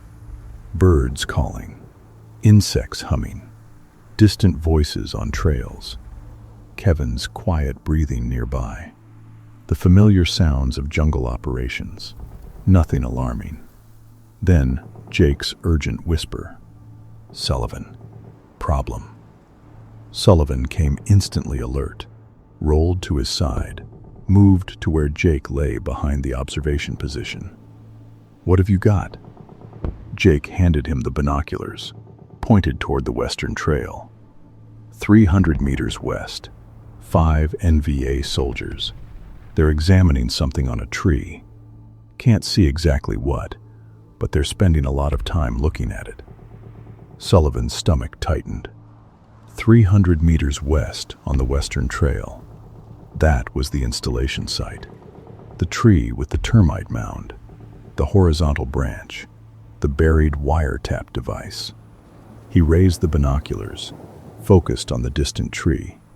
5 NVA soldiers standing around the trunk, looking up at something. One soldier pointing at the tree, another soldier climbing up slightly, examining the bark. Animated discussion, gestures indicating confusion or concern. "How long have they been there?" Sullivan asked quietly.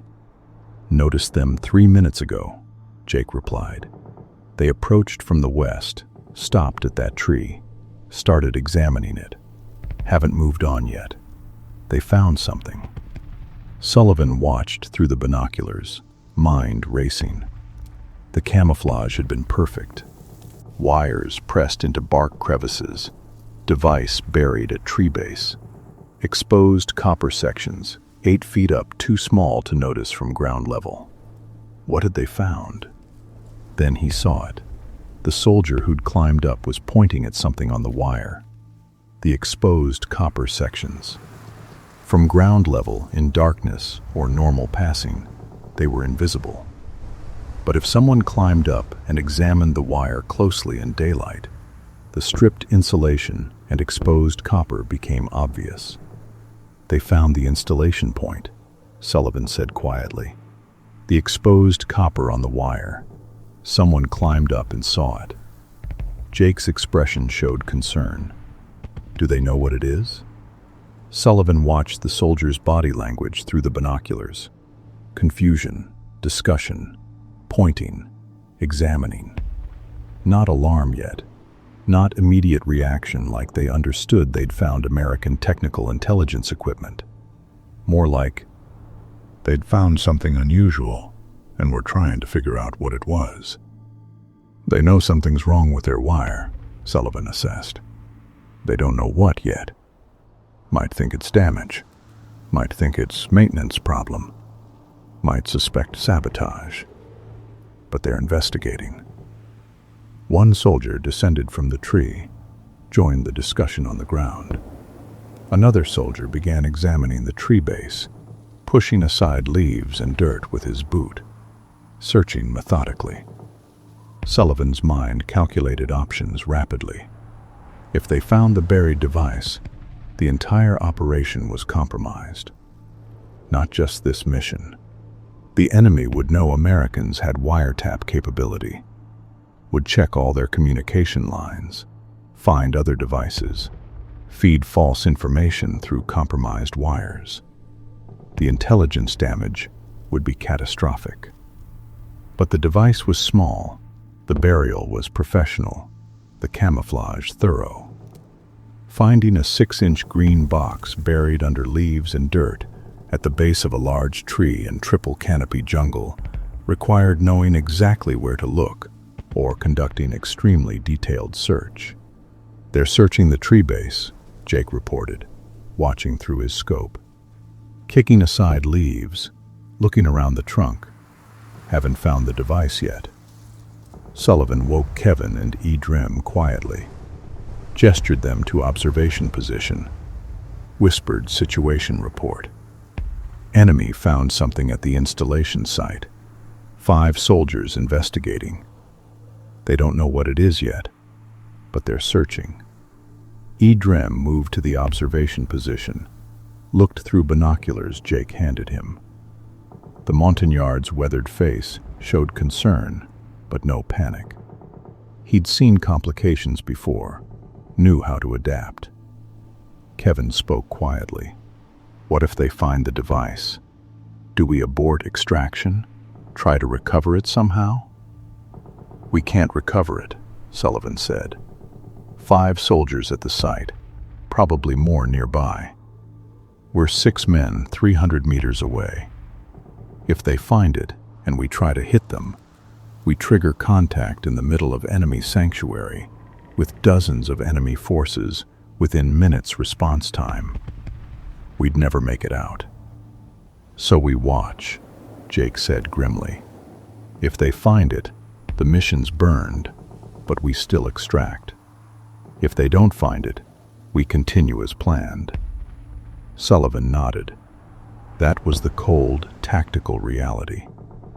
They couldn't risk 6 lives trying to protect equipment that might already be compromised. The device was valuable, but Recon team survival took priority. The soldiers searched for another 5 minutes. Through the binoculars, Sullivan watched them kick aside more leaves, examine the tree trunk, look around the area. One soldier pulled out a knife, probed the soft earth at the tree base. Getting close. The device was buried maybe 4 inches deep in a spot 2 feet from the trunk. If that soldier expanded his search pattern slightly, he'd find it. But then a different soldier called out something, gesturing back toward the trail. The group gathered, discussed briefly, then began walking back west along the trail. Leaving the site, Sullivan watched them disappear into jungle, confused. They're leaving. Didn't find the device. Maybe they decided it was just wire damage, Kevin suggested, hopefully.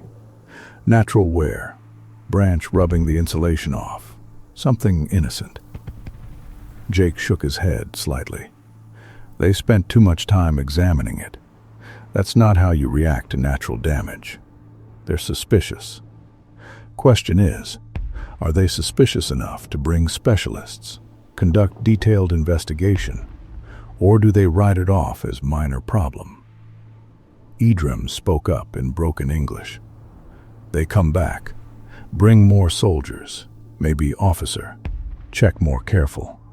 They know something wrong. That assessment matched Sullivan's instinct. 5 soldiers conducting field examination, finding something unusual, leaving to report to leadership. Standard military procedure when encountering something unexplained. Report up the chain, let commanders decide response. We need to decide now, Sullivan said quietly. Do we extract immediately in daylight, or continue with tonight's plan knowing enemy is suspicious and might conduct detailed search? The tactical calculation was complex. Daylight extraction meant higher visibility. Enemy could see helicopter approach and landing, possibly coordinate response. But daylight extraction got them out quickly, before enemy investigation escalated. Night extraction meant moving through darkness to LZ. Less enemy visibility, but also more time for enemy investigation to develop. If they found the device tonight, they'd know Americans were in the area, possibly set up ambushes on likely extraction routes. Kevin offered perspective. The device is still transmitting. That means they haven't found it yet. If we extract now in daylight, we save ourselves but probably lose the device permanently.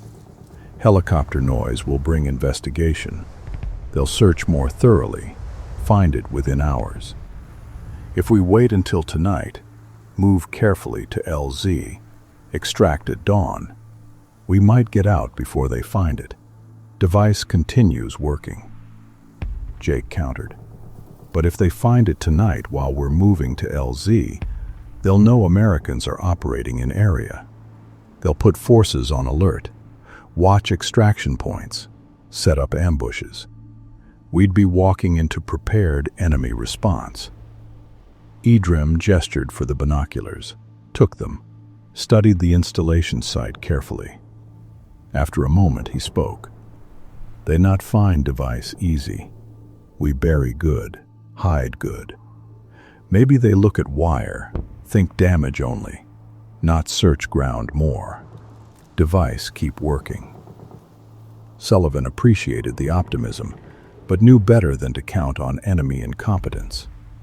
These were NVA regular forces in a major sanctuary, professional soldiers, not careless. If leadership suspected sabotage, they'd conduct thorough investigation. But Idrim had a point about the camouflage quality. They'd been meticulous. Wires hidden in bark crevices. Device buried and covered. Everything natural looking. Finding it required knowing a device existed and searching specifically for it.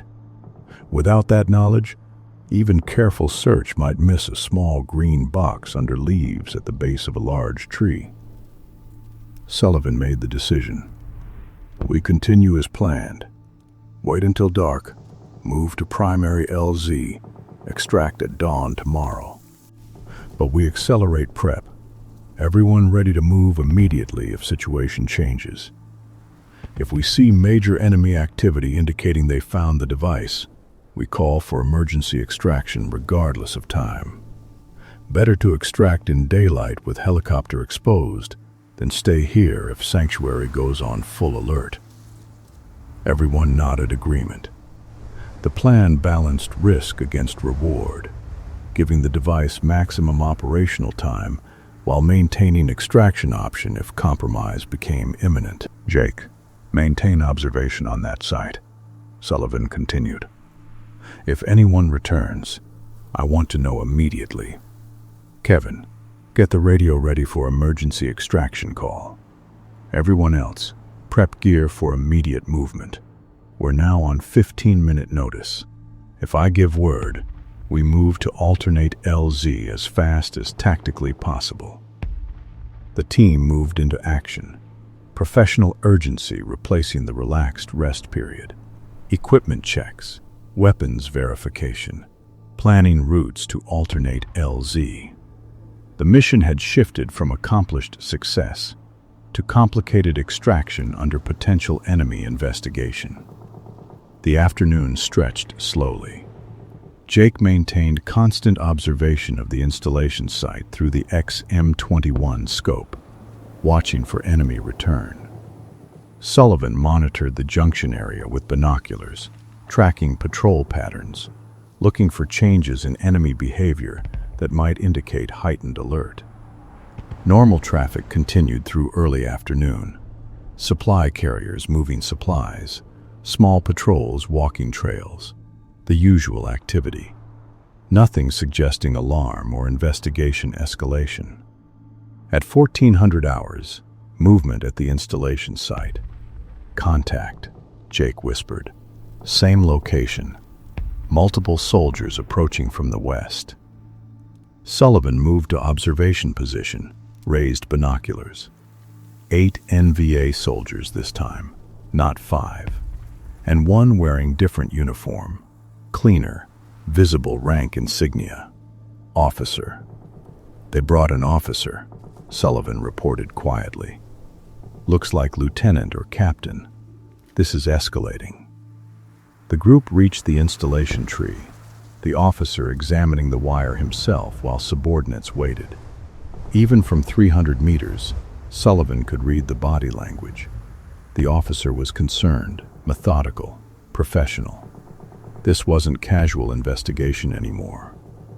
The officer climbed partway up the tree, examined the exposed copper sections directly, descended, gave orders. 4 soldiers began searching the tree base in organized pattern, spreading out in a rough circle around the trunk, kicking aside leaves and vegetation systematically. Organized search, Jake observed. They're not leaving until they understand what happened to that wire. Sullivan's hand moved to the radio handset at Kevin's position. Get ready to call emergency extraction. If they find that device, we move immediately. Kevin nodded, adjusted the radio frequency to the emergency extraction channel. One call and helicopters would scramble from the forward operating base, but response time would be 40 minutes minimum. 40 minutes during which RT Sidewinder would need to break contact, move to alternate LZ, and survive in enemy sanctuary on full alert. The soldiers searched methodically. One soldier approached the exact burial spot, began pushing aside leaves with his boot. Sullivan's grip tightened on the binoculars. 2 feet from the device, 18 inches, 1 foot. The soldier's boot hit something solid, not earth. He bent down, brushed away more leaves, revealed the corner of the green device case. They found it, Sullivan said flatly. Kevin, call it in. Emergency extraction. alternate LZ, 40 minutes. Kevin keyed the handset, voice professional and calm despite urgency. Covey, this is RT Sidewinder. Emergency extraction request. Alternate LZ, immediate. Say again. Emergency extraction. Alternate LZ, immediate. The radio crackled. RT Sidewinder. Covey copies emergency extraction. Scrambling Huey now. Estimated 40 minutes to alternate LZ. Authenticate situation. Kevin gave the daily authentication code. Confirmed alternate LZ coordinates. Estimated enemy strength in area. Professional communication, despite the emergency unfolding 300 meters away. Through the binoculars, Sullivan watched the soldier pull the device from the ground, hold it up for the officer to examine. The officer took it, studied it carefully, understanding gradually appearing on his face. He said something to his men, urgent tone evident even at distance. "They know what it is," Jake said grimly. "Or at least know it's American technical equipment." That officer just went from concerned to alarmed. The officer barked orders. The soldiers formed up quickly, 2 running east along the trail, 2 running west, the others maintaining security at the site, sending runners to alert other positions. "Sanctuary's going on alert," Sullivan assessed. "They know Americans operated here, probably assume we're still in area.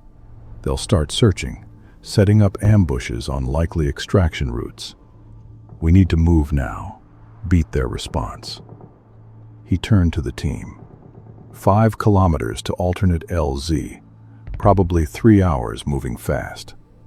Helicopter inbound in 40 minutes, but we need to be at LZ when it arrives. Formation. EDREM leads, fastest sustainable pace. Jake rear security with the long gun. Everyone else maintain interval, weapons ready. Avoid contact if possible, but fight through if necessary. Move now. Jute and Vang Pao were already up, equipment secured. Drem checked his Car 15, positioned himself at point. Sullivan slung his own carbine, took position behind Drem. Kevin with the radio, Jute and Vang Pao in the middle. Jake pulling rear security with the XM-21. They moved out fast, heading east, away from the installation site, away from the alert enemy forces, toward the alternate LZ 5 kilometers distant, through triple-canopy jungle in enemy sanctuary. Behind them, Sullivan could hear shouting on the trails. Vietnamese voices, urgent, organizing. The sanctuary was waking up, responding to American presence.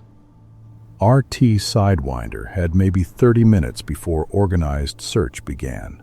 Maybe an hour before enemy forces coordinated ambushes on likely extraction routes. They needed to move faster than the enemy could react. Reach the LZ before response crystallized. Extract before enemy forces arrived in strength. Drem set a brutal pace, moving through jungle at nearly 3 kilometers per hour, pushing through undergrowth, following game trails when available, bushwhacking when necessary. Not silent anymore, not careful. Speed over stealth now, getting distance between the team and the alerted sanctuary. Sullivan's breath came hard, sweat soaking his uniform, equipment bouncing as he pushed through vegetation. Behind him, the team matched the pace, professional soldiers pushing through fatigue and heat to survive. After 20 minutes of hard movement, covering roughly 1 kilometer, Jake's voice from the rear. Hearing pursuit, maybe 500 meters behind us. Multiple voices, moving our direction. Sullivan processed that information. Enemy forces had picked up their trail, were following. Not organized ambush yet, just pursuit forces trying to make contact, slow them down, fix them in place while larger forces maneuvered. "Maintain pace," Sullivan ordered. "Don't engage unless forced. Keep distance between us and them." Idrem pushed harder, finding routes that were faster even if noisier. Crashed through thick undergrowth, splashed through a small stream, climbed a steep slope that left everyone breathing hard at the top. 25 minutes into movement. Roughly 1.5 kilometers covered, 3.5 kilometers remaining to LZ. Helicopter inbound in 15 minutes. Kevin monitored the radio, listening to helicopter pilot coordination. "Huey is 5 minutes out from LZ. Wants confirmation we'll be there on time." Sullivan checked his watch, calculated. 3.5 kilometers at 3 kilometers per hour meant 70 minutes. The helicopter would arrive at the LZ long before they did. It couldn't wait. Sitting on the ground in hot LZ, an enemy sanctuary, meant getting shot down. "Tell him we're 20 minutes out," Sullivan said, lying. "Have him orbit at altitude. We'll call when we're approaching LZ." Kevin relayed the message. The pilot acknowledged. Professional acceptance of bad situation. They'd orbit overhead, burning fuel, vulnerable to ground fire, waiting for RT Sidewinder to reach extraction point while enemy forces pursued through jungle below. 30 minutes into movement. 2 kilometers covered. 3 kilometers remaining. Everyone showing fatigue now, breathing hard, movements less fluid. But they maintained pace, discipline overriding exhaustion. Behind them, voices had faded. Either the pursuit had lost the trail or was moving more carefully, trying to avoid ambush. Either way, RT Sidewinder had opened the distance, bought themselves time. "Keep pushing," Sullivan encouraged. "We're winning the race. Another hour, we're home." Idrem led them through a particularly thick section of jungle. Vegetation so dense they had to force their way through, branches grabbing at equipment and uniforms. Slow going, but it would slow pursuit equally. Maybe more if enemy forces were less experienced in jungle navigation. 45 minutes into movement. 2.5 kilometers covered, estimated. 2.5 remaining. Sullivan's legs burned, lungs ached, the brutal pace taking its toll on everyone. They emerged from the thick vegetation into slightly more open jungle, able to move faster again. Idrem accelerated, reading terrain expertly, finding the paths of least resistance while still heading in the right direction toward the LZ. The Montagnard's navigational skill was remarkable, moving at high speed through unfamiliar jungle without map or compass, just terrain reading and natural sense of direction. Never hesitating, never doubling back, maintaining bearing toward the LZ with uncanny accuracy. 60 minutes into movement. 3 kilometers covered, estimated. 2 kilometers remaining. The end was in sight, but the hardest part remained. The final approach to LZ, where enemy might have anticipated their route, positioned ambush forces. Sullivan called a brief halt. 30 seconds to catch breath and assess. Everyone drank water, checked weapons, prepared for potential final contact before extraction. "Last 2 kilometers, Sullivan said quietly. "Enemy might have forces at LZ if they predicted where we're heading. Approach carefully, check for ambush, secure perimeter before calling helicopter down. If it's hot, we fight through. Take the LZ by force. We're not walking another 5 clicks to find different extraction point." Everyone nodded. Weapons coming up. Safety's off. Professional transition from movement mode to combat mode. They pushed forward into the final stretch. Idrem's pace slightly slower now, more careful, scanning for ambush indicators. Sullivan followed close, eyes searching vegetation ahead, looking for the telltale signs.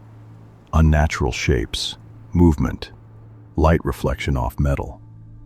90 minutes total movement time. 4.5 kilometers covered. 500 meters to LZ. Sullivan could hear the helicopter now, distinctive turbine whine overhead. The Huey circling at altitude, waiting for ground team to secure the LZ and call them in. 300 meters. Idrem slowed further, moving carefully, every sense alert for danger. 100 meters. The LZ should be visible through vegetation now. A small clearing maybe 30 meters across, surrounded by tall trees, barely large enough for helicopter landing. Idrem halted, raised fist. Everyone froze, weapons ready. The Montagnard turned, caught Sullivan's eye, pointed toward the LZ, then held up 3 fingers and made throat-cutting gesture. 3 enemy soldiers at the LZ. Sullivan moved forward carefully, joined Idrem at point position. Through vegetation he could see them. 3 NVA soldiers at the edge of the clearing, positioned in concealment, watching the open area, weapons ready. Ambush position, waiting for American extraction attempt. The enemy had predicted their route, positioned forces at the obvious extraction point. Not large force, just blocking force. 3 men to delay extraction, alert larger forces, force the Americans into prolonged firefight while reinforcements arrived. Sullivan weighed options. They couldn't bypass. This was their extraction point. The helicopter was overhead burning fuel. They had maybe 10 minutes before enemy pursuit forces caught up from behind. They had to take the LZ now. He turned to Jake, gestured him forward. The sniper moved up silently, positioned the XM-21, looked through the scope. Sullivan whispered in Jake's ear, 3 targets. Can you take all 3 before they react?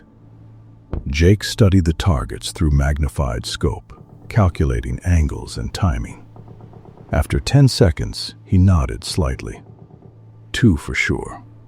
3rd might get partial cover before I can engage, but I can suppress him while you move in.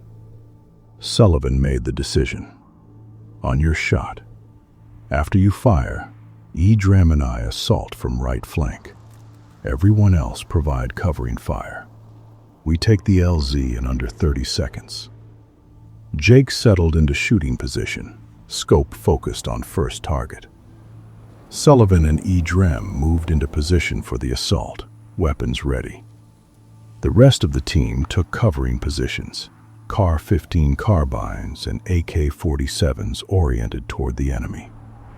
Jake's finger moved to the trigger, breathing controlled, professional sniper procedure. The shot would announce their presence to every enemy force in the area. But it would also clear the LZ, allow helicopter landing, enable extraction. Sometimes you had to fight to survive. Jake fired. Jake's XM-21 cracked, the 7.62 millimeter round breaking the jungle silence with sharp authority. Through his scope, Sullivan saw the first NVA soldier's head snap back, the man collapsing instantly, dead before he hit the ground. Jake worked the bolt, smooth and fast, chambering another round. Second shot, 3 seconds after the first. The second soldier spun sideways, hit in the upper chest, went down hard. The third soldier dove for cover behind a fallen log, survival instinct faster than Jake's bolt cycle. Sullivan was already moving, Idrem beside him, both charging from the right flank toward the LZ. 40 meters of jungle between them and the clearing, vegetation grabbing at uniforms and equipment as they ran. Behind them, Kevin, E. Jutt, and Vang Pao opened fire. Suppressive bursts from CAR-15 carbines and AK-47 rifles, 5.56 mm and 7.62 by 39 rounds snapping through vegetation toward the enemy position.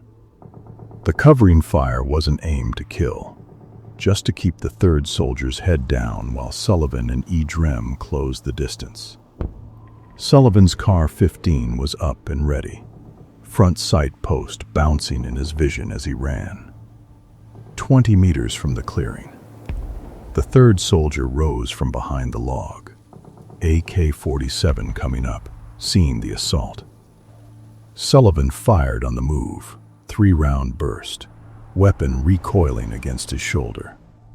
First round high, second caught the soldier in the shoulder, third in the neck. The man went down, weapon clattering against the log. Sullivan and Edrem reached the clearing edge, dropped to prone positions, scanning for additional threats. The LZ was roughly circular, maybe 30 meters across. Tall grass in the center, surrounded by trees. 3 enemy bodies visible. No movement. No additional soldiers apparent. "Clear front," Sullivan shouted. Jake's voice from behind. "Clear rear. No pursuit visible yet." Kevin was already on the radio. "Covey, RT Sidewinder. LZ secure. Enemy contact 3 KIA. Request immediate extraction. Come hot. We're in contact."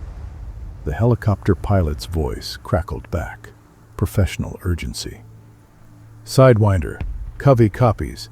Inbound now. 30 seconds. Pop smoke." Ejut pulled a smoke grenade from his vest, purple-colored canister. He yanked the pin, threw it into the center of the LZ. The grenade hissed, billowing thick purple smoke that climbed into the still air, marking the landing zone for the inbound Huey. Sullivan could hear the helicopter now, turbine whine growing louder, distinctive whop, whop, whop of rotor blades cutting air. Coming fast, descending from altitude toward the smoke. Then different sound from the jungle west of the LZ. Voices shouting in Vietnamese. Multiple voices getting closer. Pursuit forces had caught up. "Contact west," Edrem shouted, his CAR-15 oriented toward the sound. Sullivan saw them through the trees, maybe 10 NVA soldiers, moving fast toward the LZ, weapons ready. They'd heard the firefight, were rushing to reinforce, trying to stop the extraction. "Open fire," Sullivan commanded. The team's weapons erupted. Edrem's CAR-15 hammering short bursts, the distinctive crack of 5.56 mm rounds. Ejut and Vang Pao, with their AK-47s, deeper thump of 7.62 by 39, more recoil but hitting harder. Jake's XM-21 firing carefully aimed shots, each round finding a target. Kevin with his CAR-15, professional controlled bursts despite the radio on his back. Sullivan added his fire, squeezing controlled bursts toward enemy soldiers visible through vegetation. His carbine's buttstock pressed against his shoulder, the familiar recoil, spent brass ejecting to his right, the smell of cordite sharp in humid air. 2 NVA soldiers went down in the initial volley. The others scattered, taking cover behind trees, returning fire. AK-47 rounds snapped overhead, that distinctive crack thump of supersonic bullets passing close. One round hit a tree trunk near Sullivan, bark exploding in splinters. The Huey appeared overhead, descending fast through the smoke toward the LZ center. Door gunners on both sides firing M60 machine guns, long bursts of 7.62 millimeter tracers reaching down into the jungle west of the clearing. Every fifth round was a tracer, glowing orange-red streaks marking the bullet stream, showing the gunners where their fire was going. The helicopter flared hard, nose rising, tail dropping, losing speed rapidly. The skids touched ground with a solid thump, rotor wash flattening the grass, purple smoke swirling in violent patterns. "Go, go, go!" Sullivan shouted. Kevin and Ejut broke from cover, sprinting toward the helicopter. Sullivan, Edrem, Jake, and Vang Pao maintained covering fire, pouring rounds into the jungle where enemy soldiers were positioned. More NVA fire now, multiple AK-47s, rounds snapping through the LZ from west and north. At least 15 enemy soldiers engaging, maybe 20, the blocking force growing as more pursuit elements arrived. Kevin reached the helicopter, dove into the cargo bay. Ejut right behind him, rolling in, immediately turning to provide covering fire from the door. "Next group, move," Sullivan ordered. Edrem and Vang Pao broke cover, running low toward the Huey. Sullivan and Jake maintained fire, magazines running low, both reloading simultaneously with practiced speed. Fresh magazine seated, bolt released, weapon back in action in 3 seconds. Then the sound that changed everything. Metallic clang, different from bullet impacts, followed by the helicopter engine tone changing, turbine whine becoming irregular. Sullivan looked up. Smoke trailing from the Huey's engine compartment, thin black smoke turning thicker. The helicopter lurched, pilot fighting controls. The pilot's voice on the radio, stressed but professional. "Taking fire. Engine hit. I'm aborting. Say again, aborting extraction." The Huey lifted off immediately, smoke pouring from the engine, struggling for altitude. Edrem and Vang Pao were only halfway to the aircraft, stopped running as it rose, turned, limped away east, trailing smoke. Kevin and Ejut were gone with it. 2 team members extracted, 4 still on the ground. Sullivan's stomach dropped. The primary extraction bird was destroyed, limping back to base if it could make it at all. RT Sidewinder was split, half extracted, half still in the LZ with enemy forces closing from multiple directions. "Back to perimeter," Sullivan ordered. "We hold until backup bird arrives." Edrem and Vang Pao sprinted back to the tree line, diving into cover as AK-47 fire intensified. The enemy had seen the helicopter abort, knew the Americans were stuck, were pressing the attack. Sullivan grabbed the radio handset from his vest. Kevin had the primary radio, but Sullivan carried the backup PRC-90 survival radio for emergencies. This qualified. He keyed it, frequency already set to tactical air support. Any air, any air. This is RT Sidewinder on guard. Emergency extraction aborted. 4 souls on ground, heavy contact. Need immediate air support and backup extraction bird. Grid coordinates. He read off their position from memory. Multiple enemy, close contact. Danger close authorized. A different voice answered. Southern drawl, calm. Sidewinder, this is Sandy 1, A1 Skyraider flight of 2, 5 minutes from your position. Covey is scrambling back up Huey, estimated 15 minutes. We'll keep him off you until extraction. Mark your position with smoke. Tell me where you want ordnance. Sullivan felt relief surge despite the situation. A-1 Sky Raiders inbound. The propeller-driven attack aircraft carried massive ordnance loads, could put bombs and napalm danger close to friendly positions. 5 minutes was a lifetime in firefight, but it was hope. He pulled a smoke grenade, red this time, yanked the pin, threw it into the LZ center, away from the purple smoke that was dissipating. Red smoke billowed, marking friendly position. Sandy, Sidewinder. Red smoke is friendly. Enemy forces west and north of red smoke, 100 meters in the tree line. We're east and south of red smoke, in cover. Put everything you've got on the west and north tree line. Copy all, Sidewinder. 5 minutes. Stay in cover. This will be close. Sullivan turned to his team. 3 men left with him. Jake, Drem, Vang Pao. 4 total, facing at least 20 enemy soldiers, with more likely coming. 15 minutes to survive before backup helicopter arrived. Conserve ammunition, Sullivan ordered.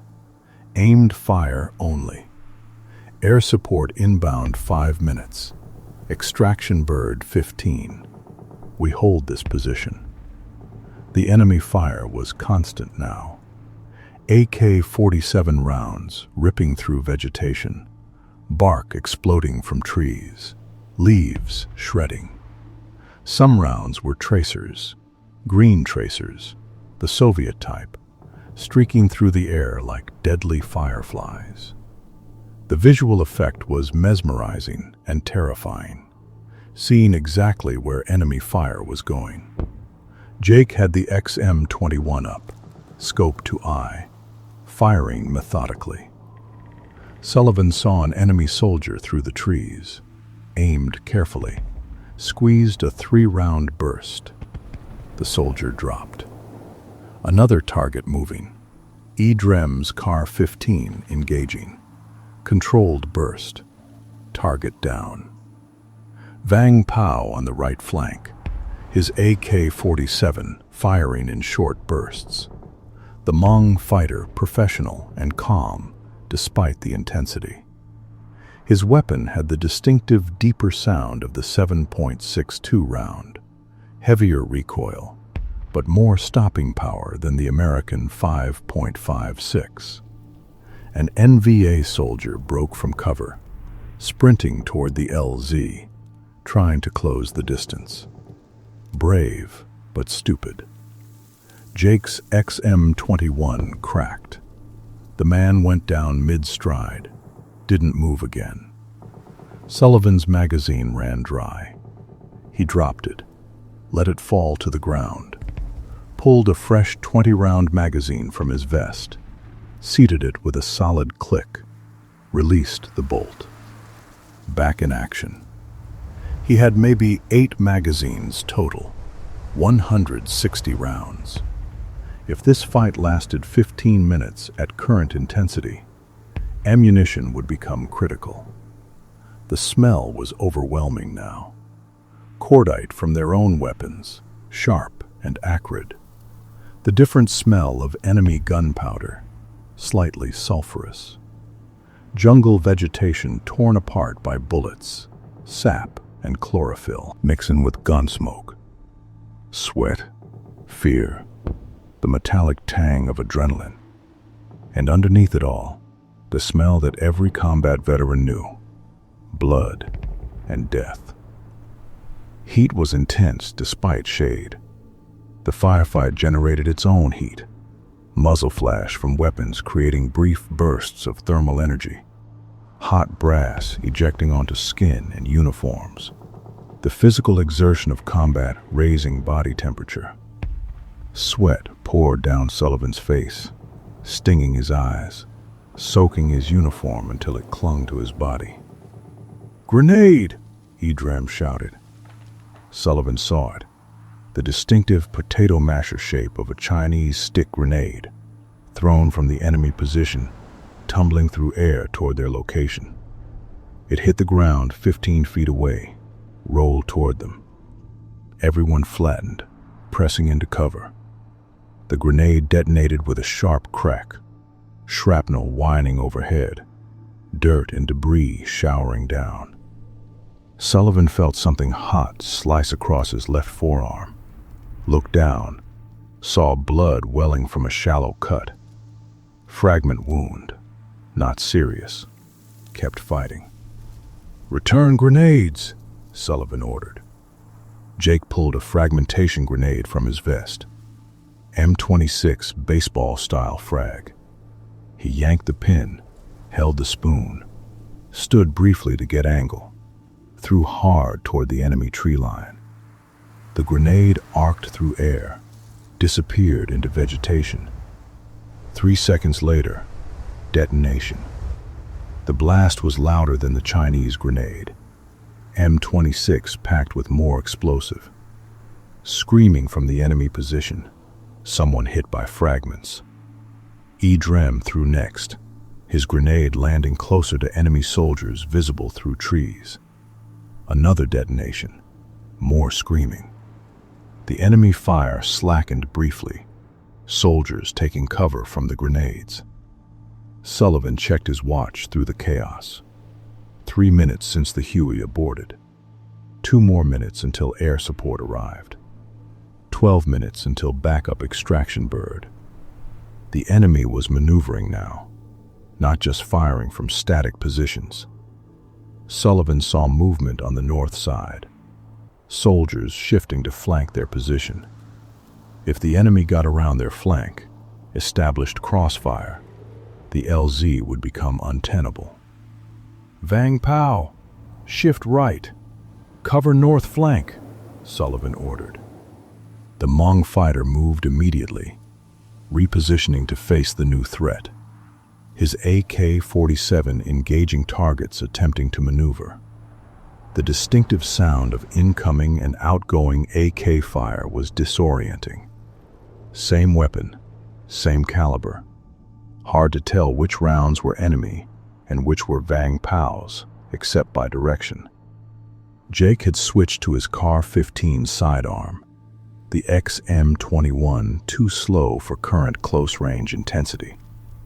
The sniper rifle was precision instrument, devastating at range. But in close jungle firefight, the carbine's faster rate of fire was more practical. More enemy soldiers visible now, pressing closer. 70 meters, 60 meters. Close enough that Sullivan could see details. Face camouflage, equipment, the determined expressions of professional soldiers executing an assault. Then the sound everyone had been waiting for. Deep-throated rumble of reciprocating engines, different from turbine whine. The A-1 Sky Raiders approaching. World War II-era propeller aircraft that the Air Force still flew for close air support because nothing else could carry ordnance as heavy or deliver it as accurately. Sullivan grabbed the radio. "Sandy, Sidewinder, we have visual on you. Enemy forces are pressing from west and north. Danger close, within 70 meters. We're east and south of red smoke, in the tree line. Put it right on the LZ tree line, west and north. Sidewinder, Sandy lead is in hot. Stay down, this will shake your teeth." The first Sky Raider came in low and fast, maybe 200 feet altitude, the big radial engine roaring. Sullivan saw it through gaps in the canopy. The distinctive bent wing shape, ordnance hanging under the wings.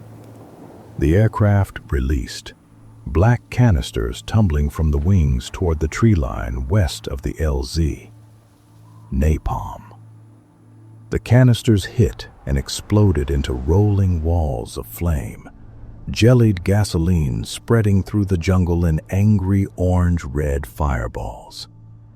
The heat was instant and intense even at Sullivan's position 70 meters away.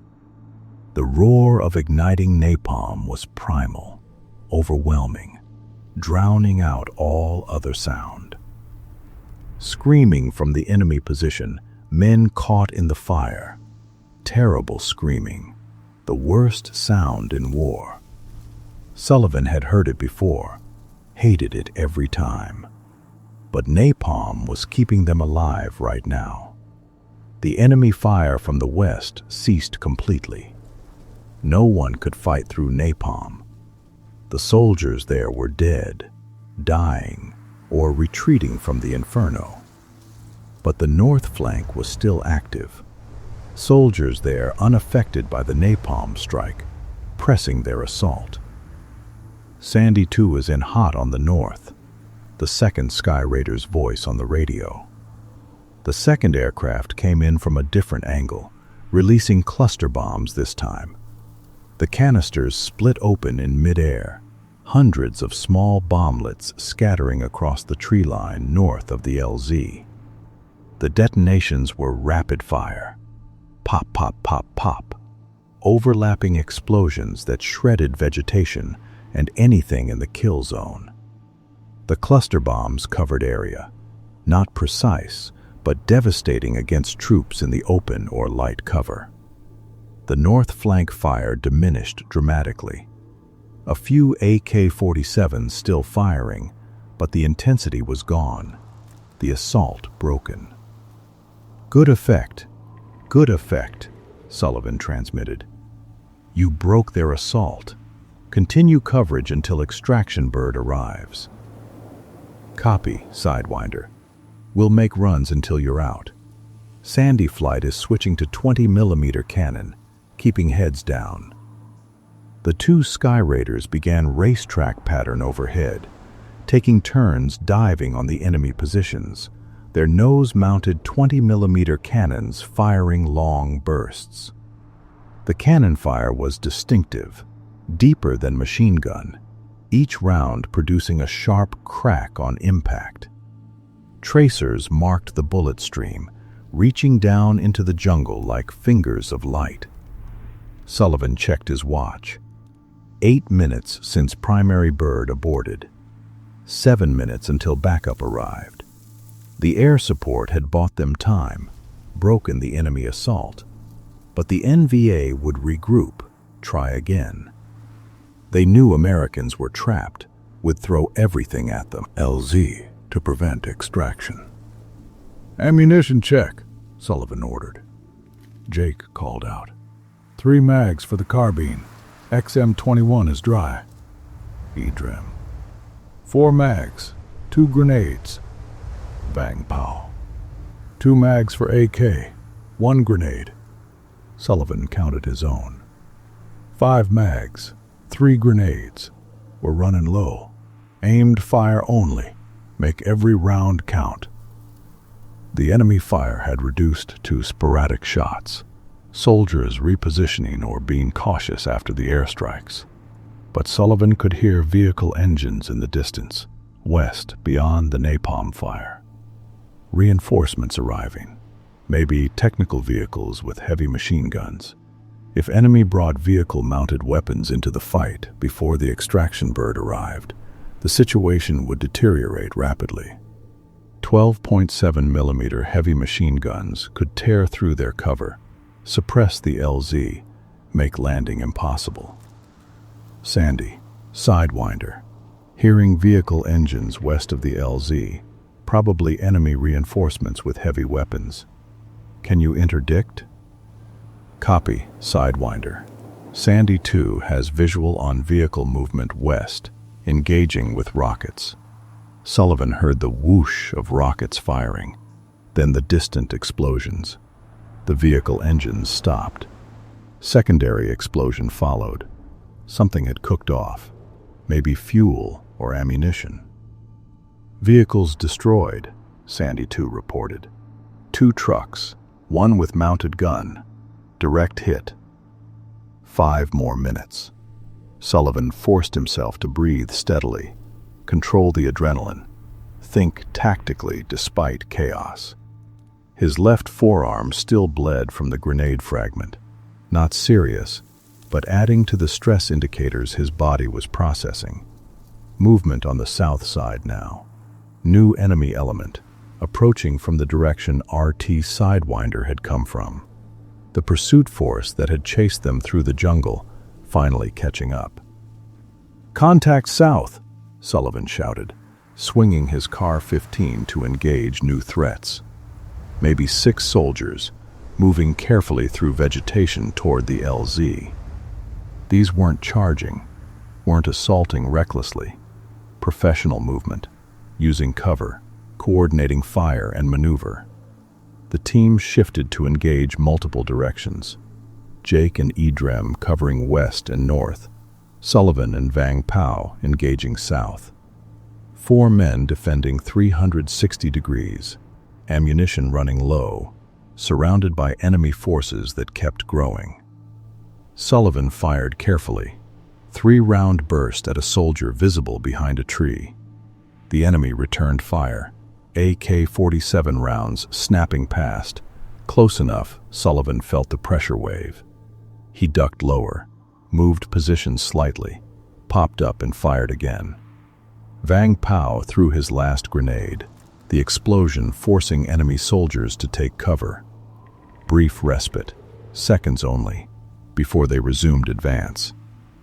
Then, the most beautiful sound in the world. Helicopter turbine. Different pitch from the Sky Raider's reciprocating engines. The backup Huey, inbound. A new voice on the radio.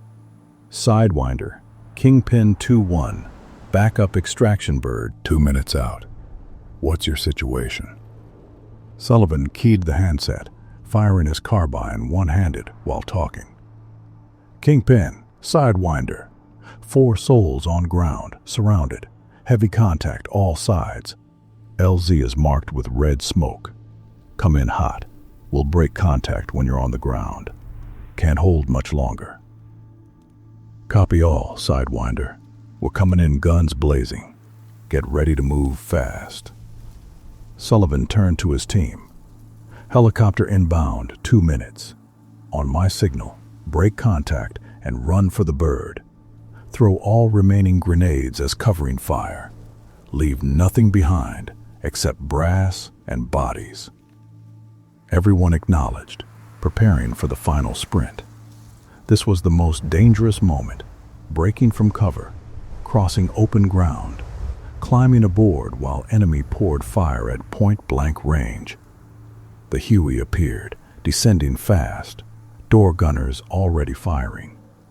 The M60 machine guns created continuous streams of tracers, sweeping the tree line, suppressing enemy positions.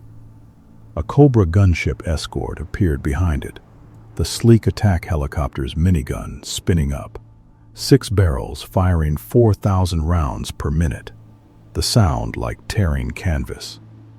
The backup Huey flared hard over the LZ, descending rapidly. Enemy fire intensified, everyone shooting at the helicopter, trying to bring it down like they had the first bird. The Cobra gunship rolled in, minigun walking across the enemy positions in the tree line. 6,000 rounds per minute now, the firepower devastating. Trees exploding under the impacts, vegetation shredding, enemy soldiers dying by the dozen. The Huey's skids hit the ground. "Go, go, go," Sullivan shouted. Jake threw his last grenade toward the south. Edrem threw toward the west. The explosions provided brief suppression. All 4 men sprinted from cover toward the helicopter. 30 meters of open ground, every step expecting bullets. Edrem reached the bird first, dove into the cargo bay. Vang Pao right behind him, rolling in. Jake running hard, the XM-21 slung over his back, bouncing with each stride.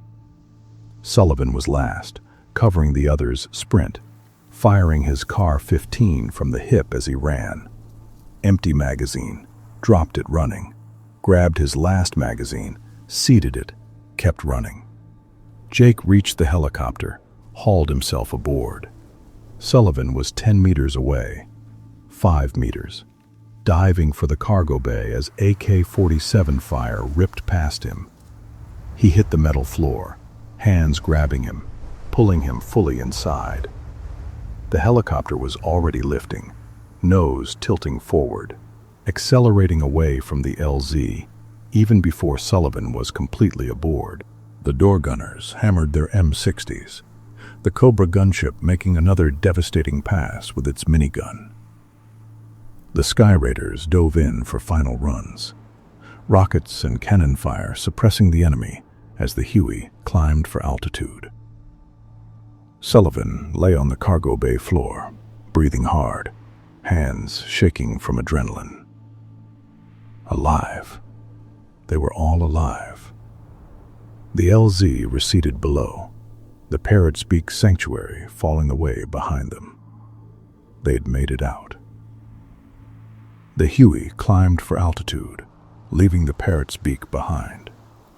Sullivan sat on the cargo bay floor, back against the bulkhead, watching Cambodia recede below through the open door. Smoke still rose from the LZ, where napalm had turned jungle into crematorium. He could still smell it on his uniform.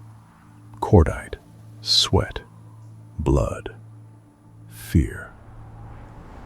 Jake sat across from him, the XM-21 cradled in his lap like something precious. The sniper's hands were steady now, the combat shakes fading, but his eyes held that 1,000-yard stare Sullivan recognized. Jake had killed at least 8 men today, maybe 10. Necessary kills, professional work, but kills nonetheless. That stayed with you. E. Drem and Vang Pao sat together near the other door, not talking, just existing in that space only combat veterans understood. The Montagnard's weathered face showed no emotion, but Sullivan saw his hands moving slowly, cleaning his knife with a cloth, the ritual motion of a man processing violence through familiar action. The door gunner leaned over, shouting above the rotor noise. "You guys okay? Medics standing by at base." Sullivan nodded, touched his left forearm where the grenade fragment had cut him. Blood had soaked through the field dressing he'd tied on during the flight, but the wound was superficial. He'd had worse. They'd all had worse. 20 minutes later, the helicopter descended toward Command and Control North Headquarters at Khartoum.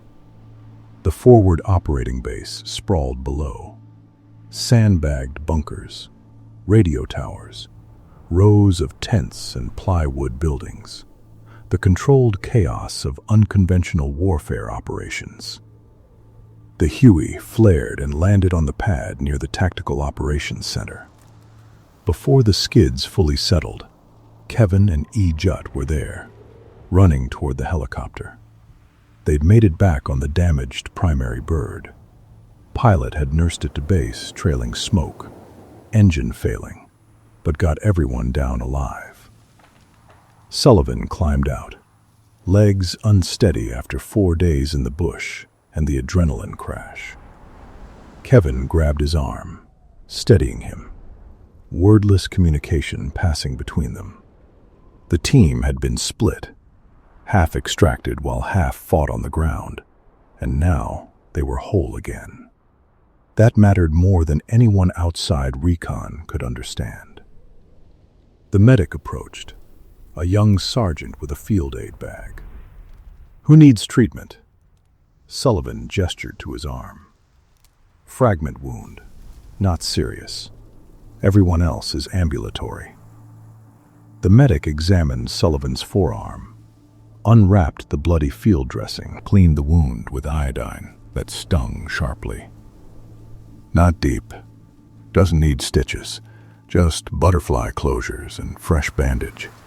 Keep it clean. Check for infection. You're lucky." Lucky? Sullivan almost laughed. Lucky was surviving when 20 NVA soldiers were trying to kill you. Lucky was the backup helicopter arriving before ammunition ran out. Lucky was napalm landing 70 meters away instead of 60. The difference between luck and death was often measured in meters and seconds.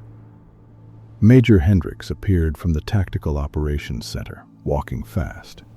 The SOG commander looked exhausted.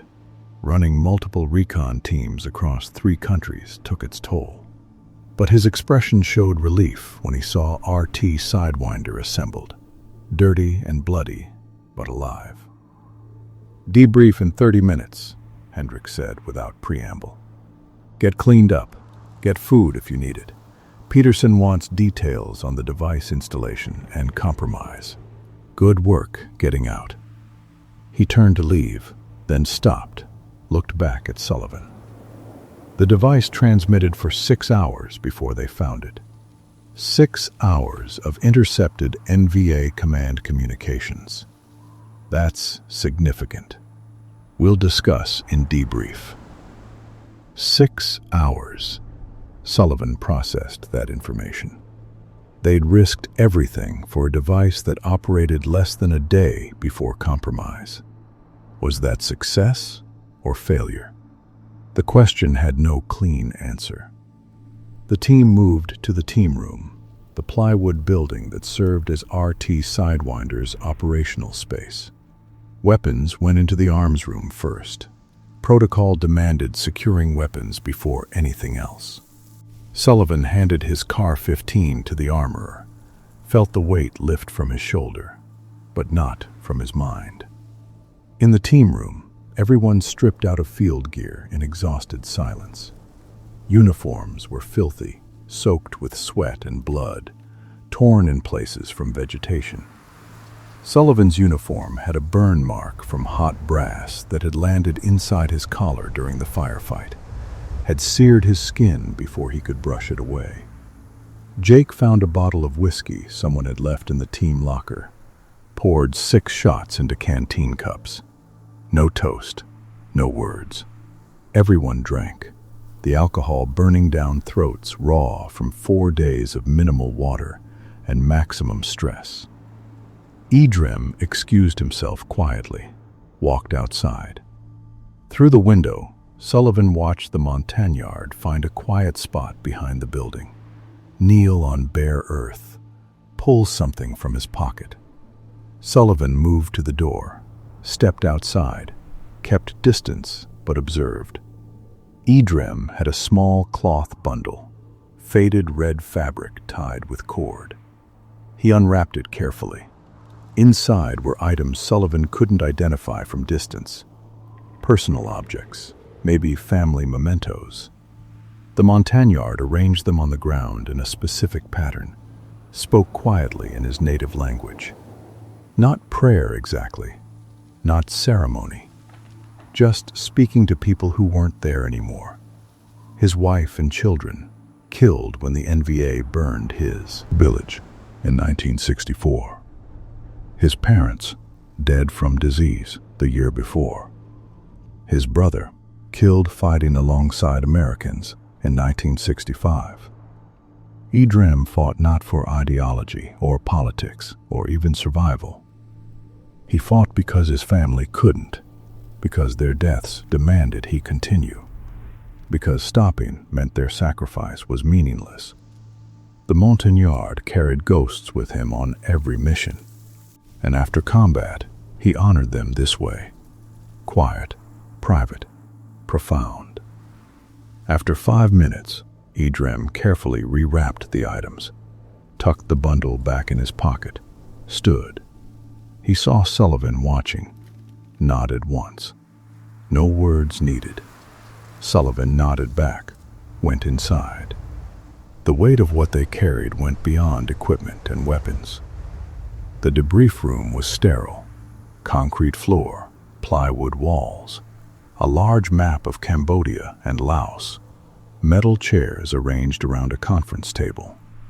Major Hendricks sat at the head, Captain Peterson beside him with a yellow legal pad covered in notes. A third man Sullivan didn't recognize sat in the corner, Civilian clothes, no introduction. Intelligence analyst, probably CIA. RT Sidewinder filed in, took seats. Everyone had showered and changed into clean fatigues, but the exhaustion showed in their faces, the way they moved, the particular stillness that followed intense combat. Hendricks started without preamble. Walk me through it. Insertion to extraction. Everything relevant. Sullivan gave the tactical debrief. Insertion, movement to target area. Wrong wire on day 1. Finding correct wire on day 2. Installation complications with night patrols. Successful pre-dawn installation on day 3. Enemy discovery. Emergency extraction under fire. Professional recitation. Facts without emotion. The way debriefs were conducted. Jake added details about enemy patrol patterns. The officer who organized the detailed search. The ambush force at the LZ. Kevin covered radio communications, air support coordination, the primary helicopter damage. Peterson took notes throughout, occasionally asking clarifying questions. When Sullivan finished, the intelligence captain looked up. The device transmitted for 6 hours and 14 minutes before compromise, Peterson said.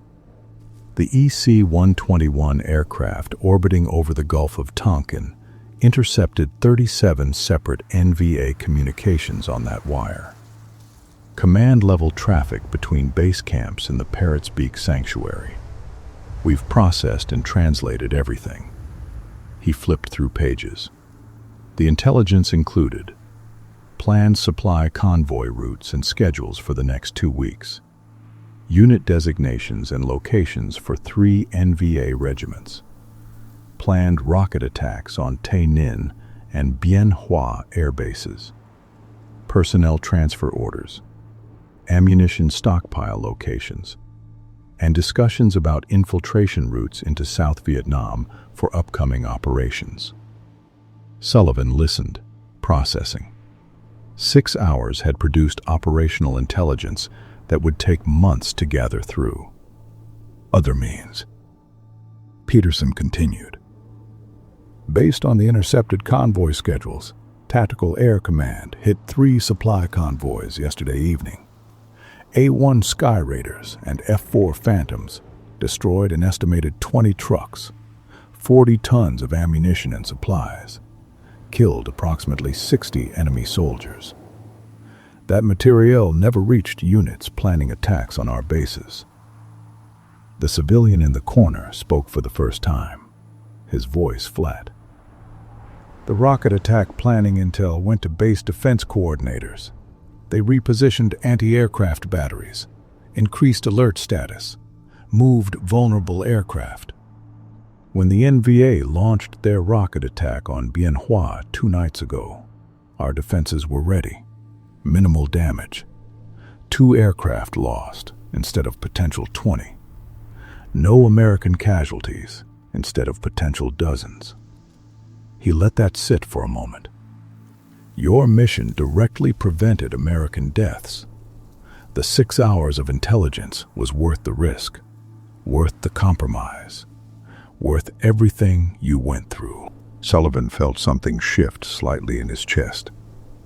Not pride exactly, not satisfaction. Just acknowledgement that the violence had purpose, that the risk had bought something measurable. American pilots were alive because RT Sidewinder had planted a device in Cambodia. Soldiers at Bien Hoa hadn't died because 37 intercepted communications provided warning. But the weight didn't lift entirely. Sullivan had killed men today. Jake had killed men. Drem, Vang Pao, Kevin, Jut. Everyone had taken lives. The enemy soldiers who burned in napalm had screamed before they died. That sound would echo in Sullivan's mind for years, maybe forever. Success came with costs that couldn't be calculated in briefing rooms. Hendricks closed the debrief. Mission classified as successful despite device compromise. Intelligence gained exceeded expectations. Extraction under fire was professional. No friendly KIA despite heavy enemy contact. You did good work. He paused, looked at each team member individually. Take 48 hours downtime. After that, back to training cycle. There'll be more missions. This is what we do. That was it. No ceremony, no speeches, just acknowledgement of work done and the promise of more work coming. Professional soldiers in an ongoing war. One mission complete, the next already forming in planning rooms somewhere. That evening, Sullivan sat alone in the team room, the green notebook open in front of him. The pages were filled with previous missions, previous near-death moments, previous firefights. Each mission got an entry: date, location, team composition, what went right, what went wrong, what he'd learned. He wrote the Parrot's Beak entry in careful handwriting. Parrot's Beak Sanctuary, Cambodia. 4-day wiretap installation mission. Device operational 6 hours before compromise. Extracted under heavy fire. All team members survived. Enemy casualties estimated 40+. Intelligence gained prevented attacks, saved American lives. He paused, pen hovering over paper. The clinical summary didn't capture reality. It didn't capture EDREM frozen on the wire with enemy patrol 20 feet away. Didn't capture the primary helicopter aborting with half the team still on ground. Didn't capture 15 minutes holding the LZ against overwhelming force, ammunition running low, napalm 70 meters away, the smell of burning men. He added one more line. Success measured in intelligence gained and lives saved. Cost measured in things that can't be written down. Sullivan closed the notebook, leaned back in his chair. Through the window, he could see other team rooms, other recon men going about evening routines. Some were preparing for missions, checking equipment, studying maps. Others were returning from missions, exhausted, processing their own violence. This was Khartoum, Command and Control North, where unconventional warfare teams launched into Laos and Cambodia to conduct operations the American public would never know about, where men volunteered for missions with casualty rates that would horrify conventional units, where success was measured in intercepted communications and prevented attacks, not territory held or battles won. The door opened. Jake entered, carrying 2 beers liberated from somewhere. He handed one to Sullivan, took the other chair, drank in silence for a moment. "You good?" Jake finally asked. Sullivan considered the question. Was he good? He was alive. The mission was successful. The team had survived. By military standards, that qualified as good. By human standards, it was more complicated. "I'm functional," Sullivan replied. "That's what matters." Jake nodded, understanding the distinction. Functional meant you could do the job, execute the mission, make tactical decisions under stress. It didn't mean you were okay. Didn't mean the violence didn't affect you. Didn't mean you slept well. It just meant you could continue. "EDREM's outside again," Jake said quietly. "Same spot, doing his ritual. Second time today. That firefight hit him hard." Sullivan looked out the window. The Montagnard was kneeling on the bare earth, his small red cloth bundle unwrapped, speaking quietly to ghosts, processing violence the only way he knew how, by honoring the dead who demanded he continue living. "It hit all of us hard," Sullivan said. "We just process it differently." They drank in silence, watching darkness fall over Khartoum. Somewhere in the night, helicopters launched for another insertion, another recon team heading into Laos or Cambodia. The war continued, indifferent to individual missions or individual costs. Jake finished his beer, stood. 48 hours downtime. After that, training cycle. Then the next mission. Always a next mission. He walked to the door, paused. You know what keeps me going? Not the missions, not the medals, not the success rates. It's knowing the guys next to me will do what it takes. Edram frozen on that wire but not panicking. You making the call to hold the LZ instead of running. Kevin getting half extracted, but the mission continuing. That's what matters. The rest is just surviving. Jake left. Sullivan sat alone, thinking about survival and what it cost. 3 days later, Sullivan was walking past the Tactical Operations Center when he saw something that made him stop. A map on the wall, updated daily with operational status. Red pins marked enemy positions. Blue pins marked friendly operations. Black pins marked destroyed enemy assets. 3 black pins on Highway 14 in Cambodia, marked with dates matching 2 days after RT Sidewinder's extraction. Supply convoys destroyed based on intercepted intelligence. 5 black pins near Tay Ninh, marked rocket battery locations, destroyed. Another cluster of black pins along infiltration routes into South Vietnam, marked ambush sites. Enemy casualties, estimated 40 to 60. All of it flowing from 37 intercepted communications. All of it possible because a 6-man recon team had planted a device on a communication wire in enemy sanctuary, held an LZ against overwhelming force, survived when survival seemed impossible. Sullivan stared at the map, connecting dots between his mission and these results. Each black pin represented dead enemy soldiers, destroyed equipment, prevented attacks. Somewhere, American soldiers were alive because supply convoys never reached NVA units. Pilots slept in barracks that hadn't been rocketed because defenses were repositioned. Infantry companies avoided ambushes because infiltration routes were compromised. The math was cold but real.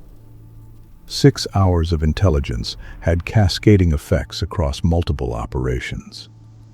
RT, Sidewinder's mission, measured purely by device operation time, seemed like failure, only 6 hours before compromise. Measured by results, it was profound success. But Sullivan couldn't shake the other math. 40+ enemy soldiers dead at the LZ, burned by napalm, shredded by cluster bombs, killed by rifle fire. Professional soldiers doing their jobs, same as RT Sidewinder, just on the opposite side. They died fighting to protect their sanctuary, stop American operations, achieve their objectives. War reduced everything to competing objectives and acceptable costs. The moral weight of killing depended on which side you stood on, which cause you served, which lives you valued more. Sullivan had made peace with that reality years ago, but peace didn't mean comfort. It just meant functional acceptance. He turned away from the map, walked back toward the team room. Edram was there, cleaning weapons with Vang Pao, the 2 indigenous fighters speaking quietly in a mixture of Montagnard and Vietnamese. Jake was reading a paperback western, escape into simple narratives where good and evil were clear. Kevin worked on radio maintenance, professional focus on equipment that had saved their lives. This was RT Sidewinder between missions. 6 men who'd survived 4 days in Cambodia, fought through overwhelming enemy contact, extracted against the odds. Now they maintained equipment, processed experiences privately, prepared for whatever came next. The team room door opened.